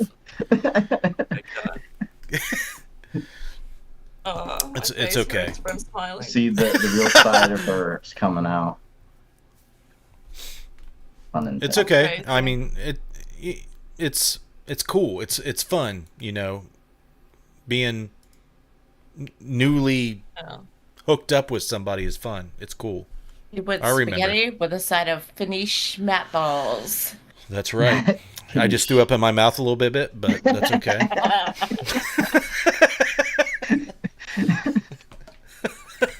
Oh my god! Like, the more you say it, the more I'm thinking about it, and the more I think about it, the grosser it is. Stop envisioning my balls, Justin. Okay. Yeah, stop it. Yeah, my man. Yeah, Okay. get my man's balls out of your mind. Exactly. God. Wow. Can we please talk about something that's not this? I can't help it. I'm sorry, chat. Maybe this is why you even watch me. It's because you know about an hour and a half in, I start acting like this. He said he's clipping that. Oh What's that? he's What clipping was that? He's clipping that, is what Nick Oh. said. Oh, he always does that. He clips all the funny, embarrassing moments. Yeah. That hey, He's you got what somebody's aired got to do it. earlier. So Somebody Yeah. has to do it, right? Do you have any questions? Justin you sees guys Matt wanna answer? Matt balls in his head. Do I have any questions? Is that you were asking me that? I think he Anyone? was asking anyone. Yeah, the chat. Anyone. Like Besides cat balls, yeah, and what besides do you- my balls. dude, don't say it like that. Please stop saying it. Oh my god. Yeah, chat. If this is the first time you are meeting Matt and Helena, here's your chance to ask them questions. Your Impression. voice, We're talking about Matt Ball. you can't What a help great yourself. impression, huh, guys? You First can't help impression. yourself.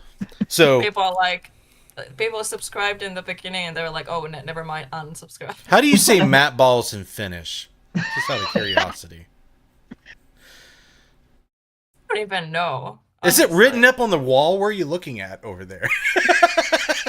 I'm just I joking. don't know. I'm just. I know. I'm just being stupid. There's no Honestly, translation. I don't even know. There's no can't- translation. How do you say Matt in Finnish again? You told me one time. I forgot mean, what- we have a Finnish version of the name. It's Matti. Matti. That's very like And now how you say? generic Finnish man. And now how do you say balls in Finnish? But balls, it depends. Like you're talking like Scrotums. balls. Yeah, we're talking about Scrotums. those. We're talking There's about those kind different of balls. words, okay? It Testicles. doesn't work. Like you What's don't the- say balls in Finnish. It's What's You could be the first Finnish gal to say balls in Finnish. You don't say balls, but until you do, you could be the first in history. actually, I think it. Oh wait, I You think can- it's pallit.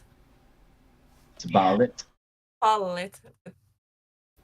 Pallit. Like, Americans have 5 trillion ways to say balls, and Finnish people have to think of one, like, really hard. That's fascinating to me. I'm putting it in a chat. Like, that says a lot about Americans. Like, Finnish people, they're not fucking fucked up. Americans, yeah, they're totally fucked up. We are fucked up. Okay? How are you guys crazy? Like, give me an We, example. Finnish people, we like to be naked and you know, Like in public? Yeah. And you don't have words for balls? You gaze at balls all day and you don't know how to say it. Well, we do. I put it in the chat. Pallit. Yeah. It just took me a second. Okay. Matt and I- Paulette. Mattin. Or actually, Matti is a name, but when you say Matti something, then it's Mattin with one T. Got Sorry. it. See, I got a typo there. Sorry, I can't even know my own language. you learn stuff on Necromancer, folks. Now you know how to say Matt's balls in Finnish. You're welcome. You're welcome. Okay, so any questions from chat? If not, then I'll ask my own stupid questions. Misty, do you have any stupid questions or non-stupid questions? Can't think of any right now. You're as far as your sensitivities, Helena. You feel like other than you mentioning you're an empath, What else is there? Like, kind of elaborate a little bit. My Explain in detail. sensitivity. Yeah. Well,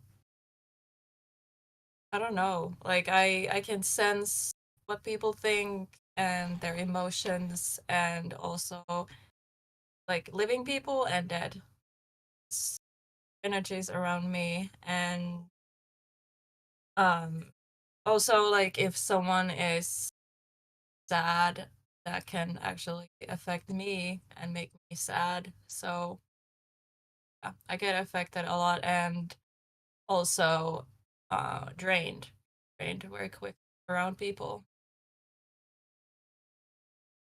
All That kinds of basically all the energies. attributes of an Depends. empath.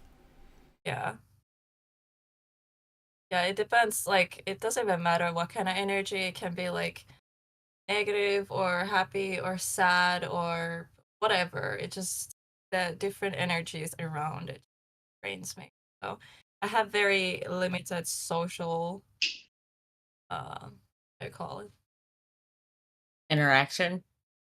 Yeah, like I need my alone time kind of set for a sec, and then We call that introvert. social. But I'm not introvert because I like being around people. It's just a limited amount of time. I get drained. Oh, okay. You So, need to teach her how to protect herself. mm-hmm. So on my show, sometimes I talk about, empaths and how it is to be empathic and how to deal with it and cope. Um, a lot of empaths get stuck on being inputs. If you look at Which it is like, what it sounds like she is.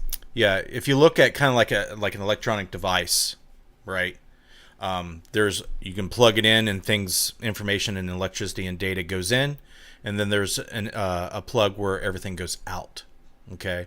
And, kind of think about when you go to sleep and you dream, you're not really taking in any sensory information, but everything is going out of your brain. And that's basically what you are dreaming about, is everything that you're inputting, especially the things that you're storing and repressing, are being outputted. So, like a lot, I try to help people with their abilities, and I, understand a lot about them. So, what I would suggest trying to do is learning how to output energy. Okay, does that make sense to you? Have you ever remembered, or do you know what I'm talking about? How to project your energy outwardly?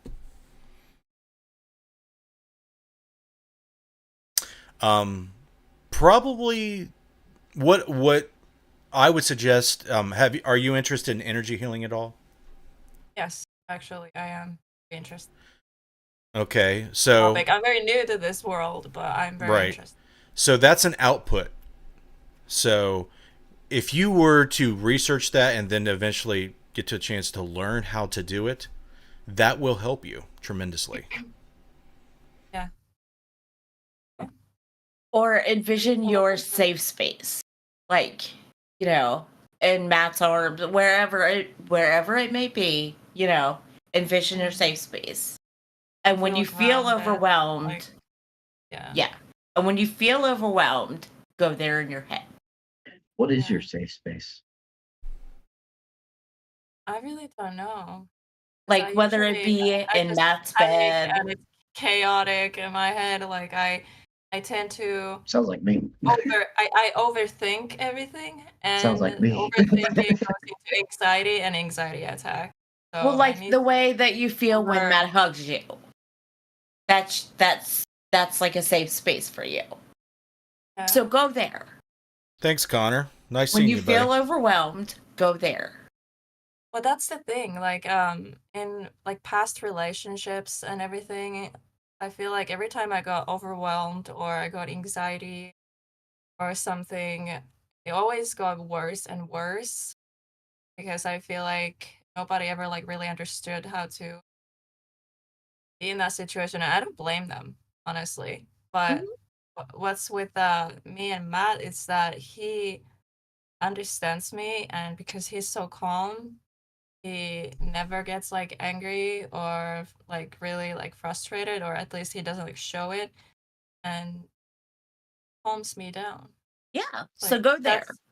that's Go like there in your already head. that's already like something I feel like we're meant to be, because I tend to, go to that headspace, but then he pulls me out of it.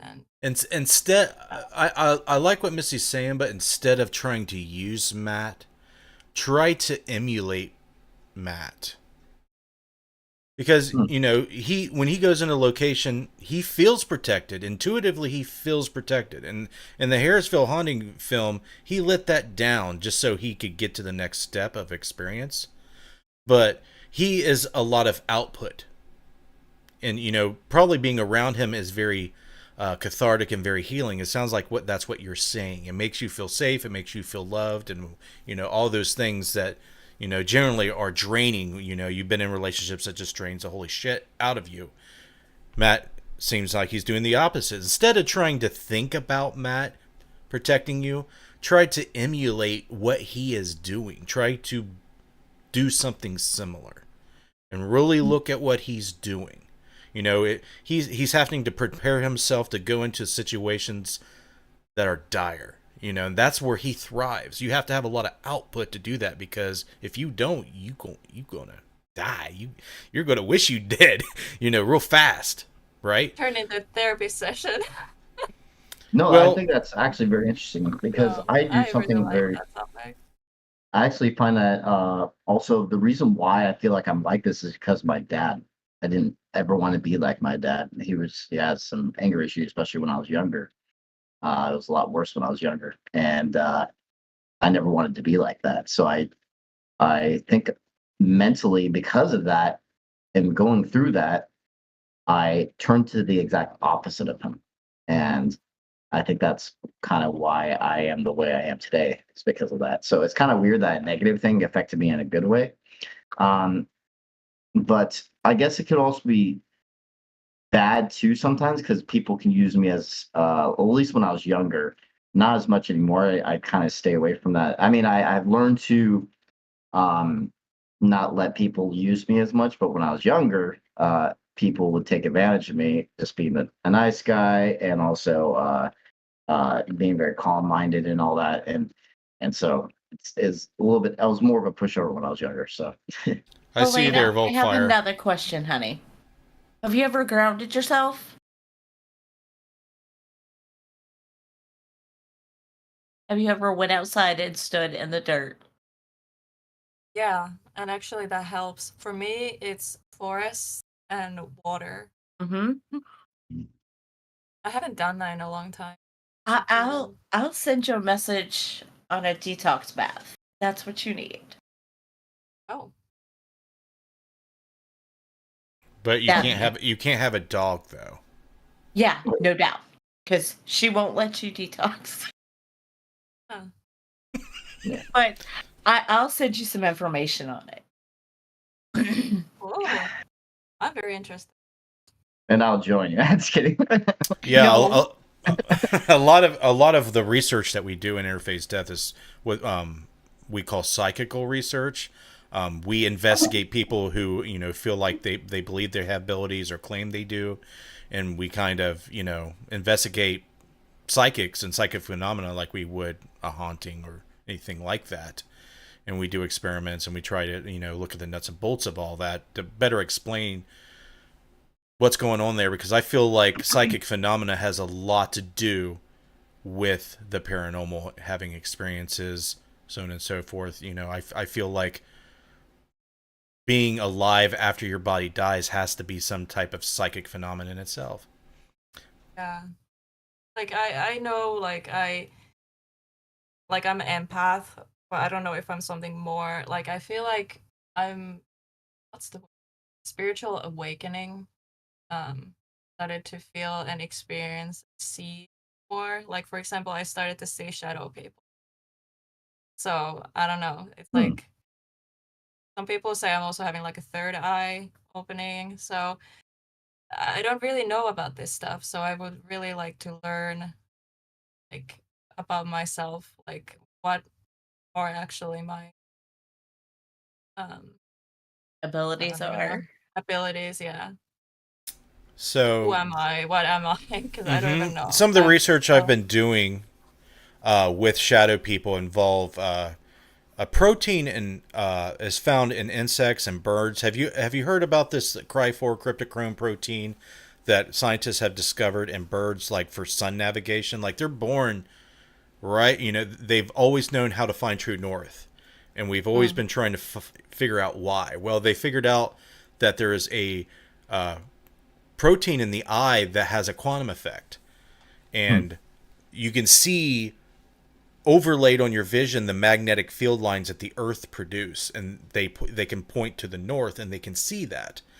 So my theory is that if you can control the amount of cryptochrome proteins in your eye at the right light levels, it can't be too bright, can't be too dark, it's got to be just right, you can see a magnetic anomaly like overlaid on your vision.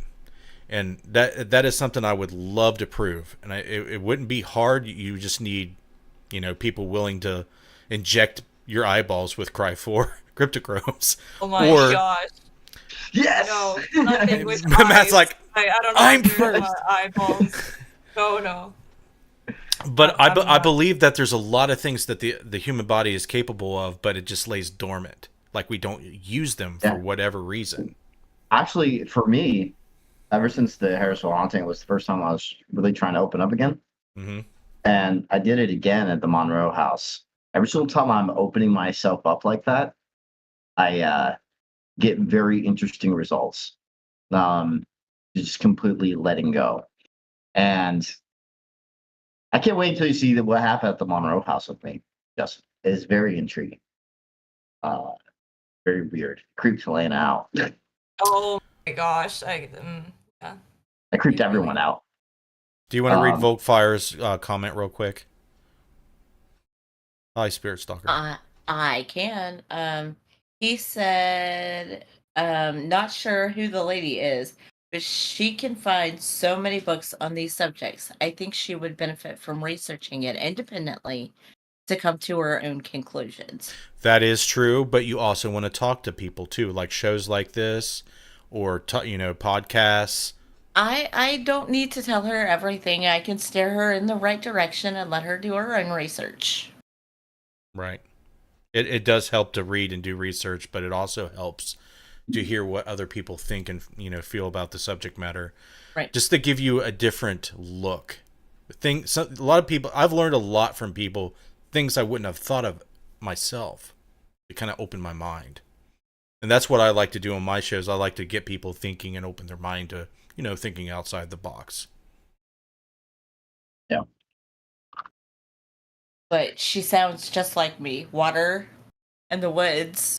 Yeah. That's my happy place. And I don't get to do that often, but I have a few, like, where I like to relax is definitely the woods and water also.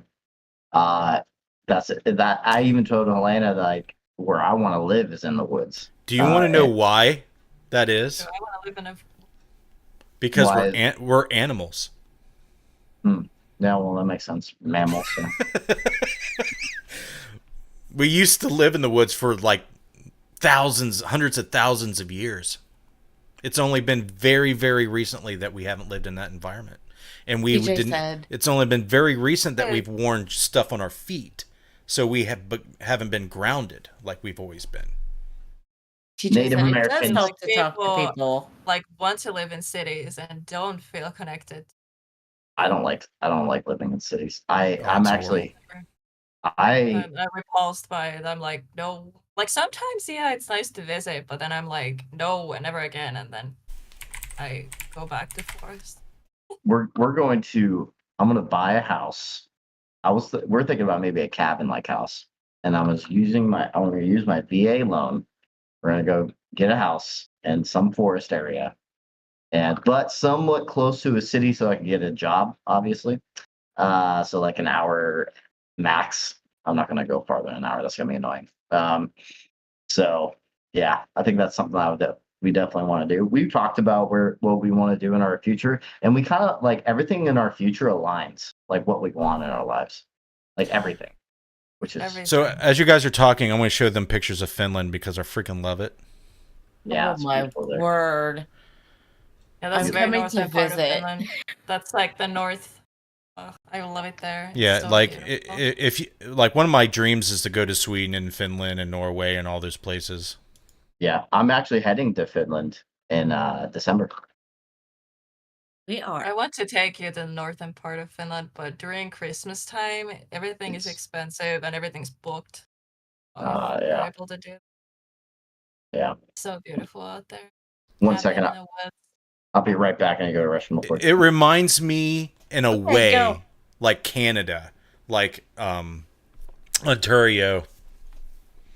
It's, you know, just that northern climate. It's beautiful, like, you know, not quite Alaska, but more like Canada. Like Finland is like the Canada of Asia and Europe, rather. Sorry. Yeah, I agree. Like Canada and Finland are a lot alike in so many ways. They're Like nature northern and people. also like free healthcare and all that kind of stuff. Like, we like Canada, like I don't know, like recently I have some Canadian friends that have been talking about like things are not so good anymore in Canada, but I don't know too else about it. Look but- at this, Missy. I see it. I love it. Fucking insane. How long are we gonna stream? I don't know. Whenever. I know it's Friday, so I don't have to go to work. So, you know, whenever. I don't care. I'm chilling.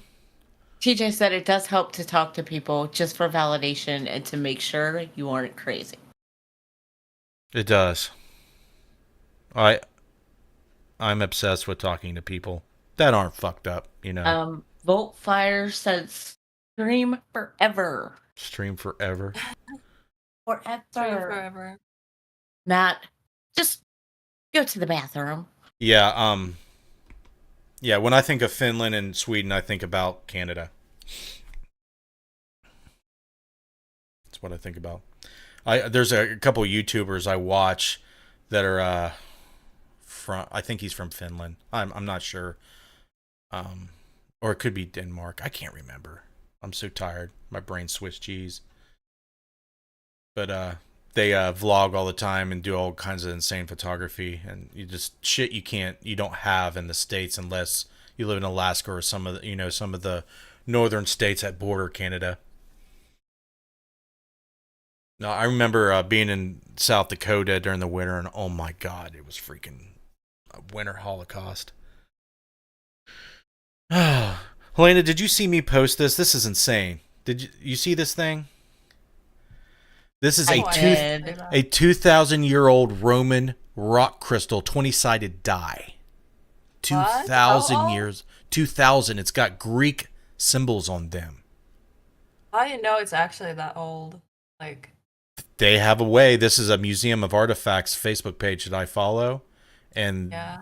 they must have examples of similar artifacts, but they claim that this is 2,000 years old. Wow. Volkfire said you can play with frozen lakes and blow them up in Finland, and it's legal. LOL. What the hell? Wait, what is?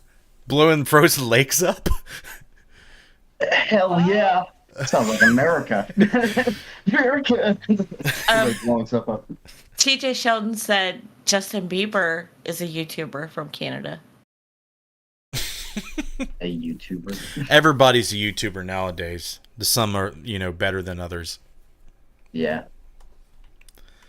Wait, I actually, to be honest, like I don't know too many YouTubers in like my normal day life.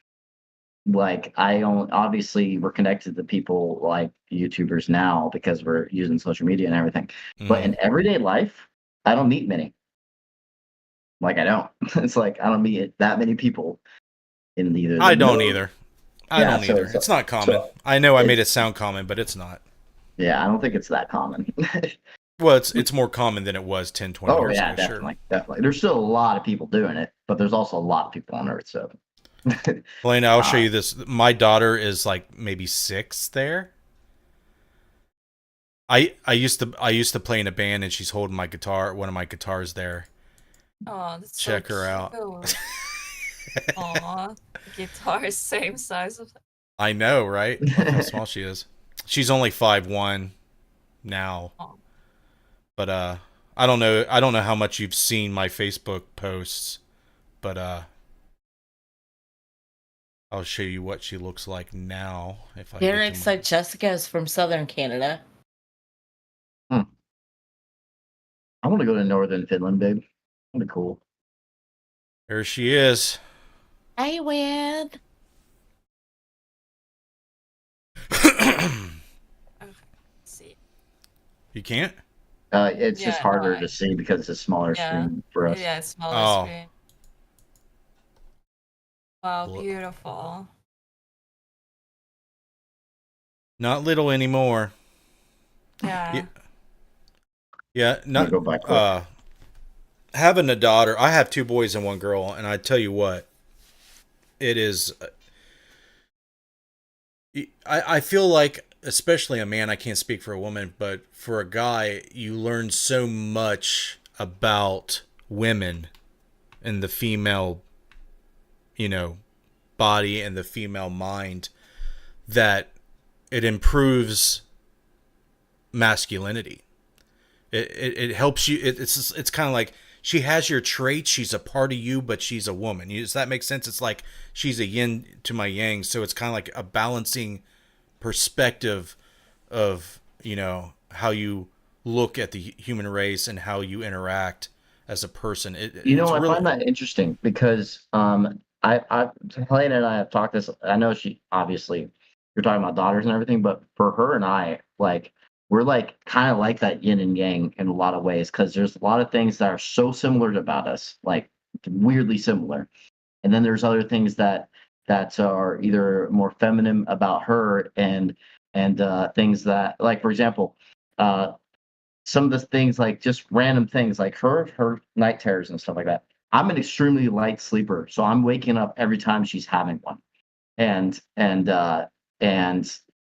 being able to stop her from running out of bed. Or for another example, me being calm-minded and her not always like sometimes having anxiety, and so it's like it kind of like balances us out, like our 2 personalities in a way, and I find that very intriguing.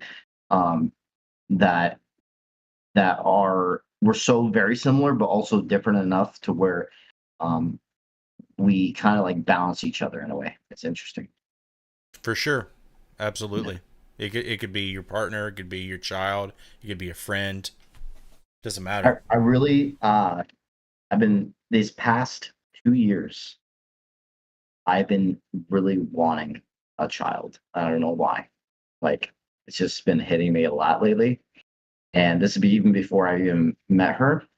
But I was even saying when I was holding my aunt's baby, I was like, I so badly want a child. I just haven't found the person yet. And then sure enough, she comes into my life about, I would say, 6 months later or something like that, or 5 months later after I said that. But It's very the interesting. ethical things that pop up, mixing cats and bats. I mean, what's up with that though? I mean, that has to be in the background, kind of like, you shouldn't play God, Matthew Benton. I'm at this point, dude, where I'm losing myself. But yeah, man, it's cool. It's really cool to find somebody that completes you. And I know early on I wanted to have kids, and I know the exact reason why I felt that way. Because He was horny. no, go away. Go away. It's because it's the most purest unconditional love there is. Like there's nowhere else you can get it that I know of. Yeah. Technically, And, there is. You could get it from the $100 hooker down the Yeah. street. Oh my Derek, gosh. Shut up, Derek. Derek missed that train. You can hear it in his voice. It's like, my daddy beat me. This is where he hurt me, I still have the teddy bear where I showed them where the bad man hurt me. Yeah. It's like those paranormal pictures you see on social media with like 500 red circles. That's what that's what his bear looked like. Exactly. It's like, It was see here, it was see all there. these orbs? They were in my butt. All right, guys. I think we should try to wrap it up. Is there anything you guys want to promote, say, do before we end this stream? Just go subscribe to Wolf Haunts Paranormal. Why? Why? You're gonna see an artist flourish. There Right you down. go. Still What do you think? learning. What do you think Keep about learning. that? Do you feel like you're an artist? Because I've seen some drawings that would indicate that you are. Cheers. Yeah, I mean, since I was little, I love drawing and all that. Recently, I haven't drawn that much, but I'm kind of losing it. I need to start drawing again. Here's another thing. Like, go. You're a filmmaker just like me, Justin. Go watch her recent trailer. She did an amazing job on her trailer. I Like, did. Oh, I you did? watched a I'm few. learning. So she's getting really good. Oh my She's actually, Justin. She's better than me for my first 2 years or first year and a half of editing. She's better than me. So imagine where she's going to be 10 years from now or 15 years from now. She's really talented. I remember my daughter. She was in the K-pop phase, and I was like, Oh, okay, my K-pop thing. you like what you like. I got her some posters, Bookshelf is all K-pop. and she put the posters up in her room, but then she took them down because her friends would make fun of her because she liked K-pop. Those are no good friends. Yeah. Dude, I'm telling you what. I would change friends. I would be like, bye. Her friends are really judgy. Ugh. Yeah. That's not right. Yeah. Do what I you remember I do what got you like. bullied and judged. It is little things. I was got a bullied kid. too. Back in middle school, I was bullied for liking. I didn't even have friends. Justin, did I tell you this? I was bullied in middle school because I Dude, was we very talked for 12 hours on the phone. You told me every fucking thing. Yeah, I used to be bullied because I was very interested in aliens, and I read all the books in You know middle what? school. Now those people that bullied you look like fools because Now the government's like, now "There's saying, "Yep, they're real." Right? Now the government's like, "Yep, we have alien bodies, and yeah, they're real." That's hilarious. I'm telling you, most people don't want to know what's going on. Nope. Yeah. Besides Matt. Matt's like, I keep Can I trying get to abducted? cut in the line to get probed anally by these dudes, but I can't get there fast enough. Oh my god. That's who you're marrying, Helena. Don't you? Oh my God, me. Like when a UFO lands, he's spread eagle on the ground. It sucks him right up into the ship. You're right gonna into see, the you're gonna probe. see this man's loins relax in ways you never thought possible. Yep. Oh my god. Okay. He's First going off- up butthole first. First off, not the anal stuff, but yes, I would want to be abducted. Don't lie, dude. Just You bring sound me you're a back. horrible liar. No, I'm serious. Why would I want anything done? Matt's anally? like, he's up on the mic, be like, I can make my dick hole wider if you want me to. Right. Matt's going to be the guy that's going to be laying on the ship on the bed, and the aliens are going to be doing stuff, and he's going to be like, "Please tell me this includes a happy ending." Yeah. Yeah. I didn't pay. That's who you're for marrying. The normal stuff. Like when he says he's into UFOs, he really means it. Okay? And he UFOs means are it. not in the way you're saying. Something you No, need to tell me. no. You know what's Do I funny need though? to wear alien costume? No, don't do that. Helena, It's like there's the cat there's ears. money to be made, all right? All right, I need YouTube content. I need stuff to post and make fun of Matt on my show. Matt's going to have his own OnlyFans. It's going to be alien OnlyFans. Oh Please my make god. that happen, please, God. No. I don't even know where this is even coming from. I could see his friends in high school. Wasn't that weird guy named Matt that was really into aliens? No, I was interested in the it existing and I also the know. stories of people. I know you wanted to exist within you. Oh my god. I'm sorry. Is there anything you wanted to promote before we end this? I apologize. I promoted her channel. You guys don't need to All right, subscribe. check out Matt, Devil's Hour Productions. He's got some films out. He's working on some more. Helena, she's amazing. calling Matt a dork online. It's great. You should watch that all day. Yeah. My vlogs, you can see a lot of embarrassing moments. Yeah, She Embarrassing captures it all. yeah. I'm I can embarrassing feel- myself. I'm Yep, always with my phone. I'm like, Yeah. Would you look at that? Would know, you look at this? Would you look at that? so yeah, Yeah. wait for the vlogs. There's one out already. Yeah, she's marrying this dork though.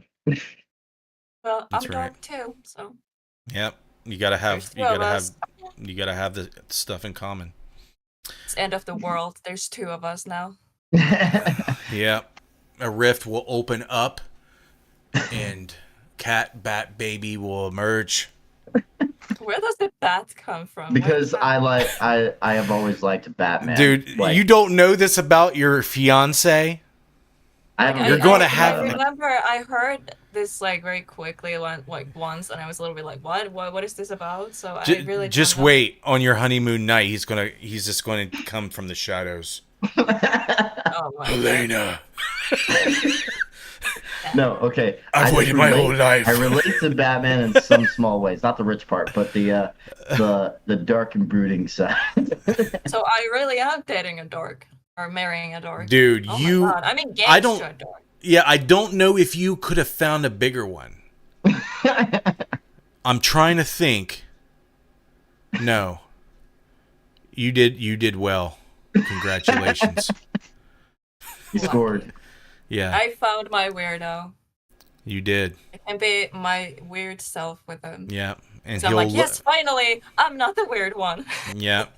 You don't have to worry anymore. Thanks guys for coming on. It was super cool hanging out with you. We'll do it again.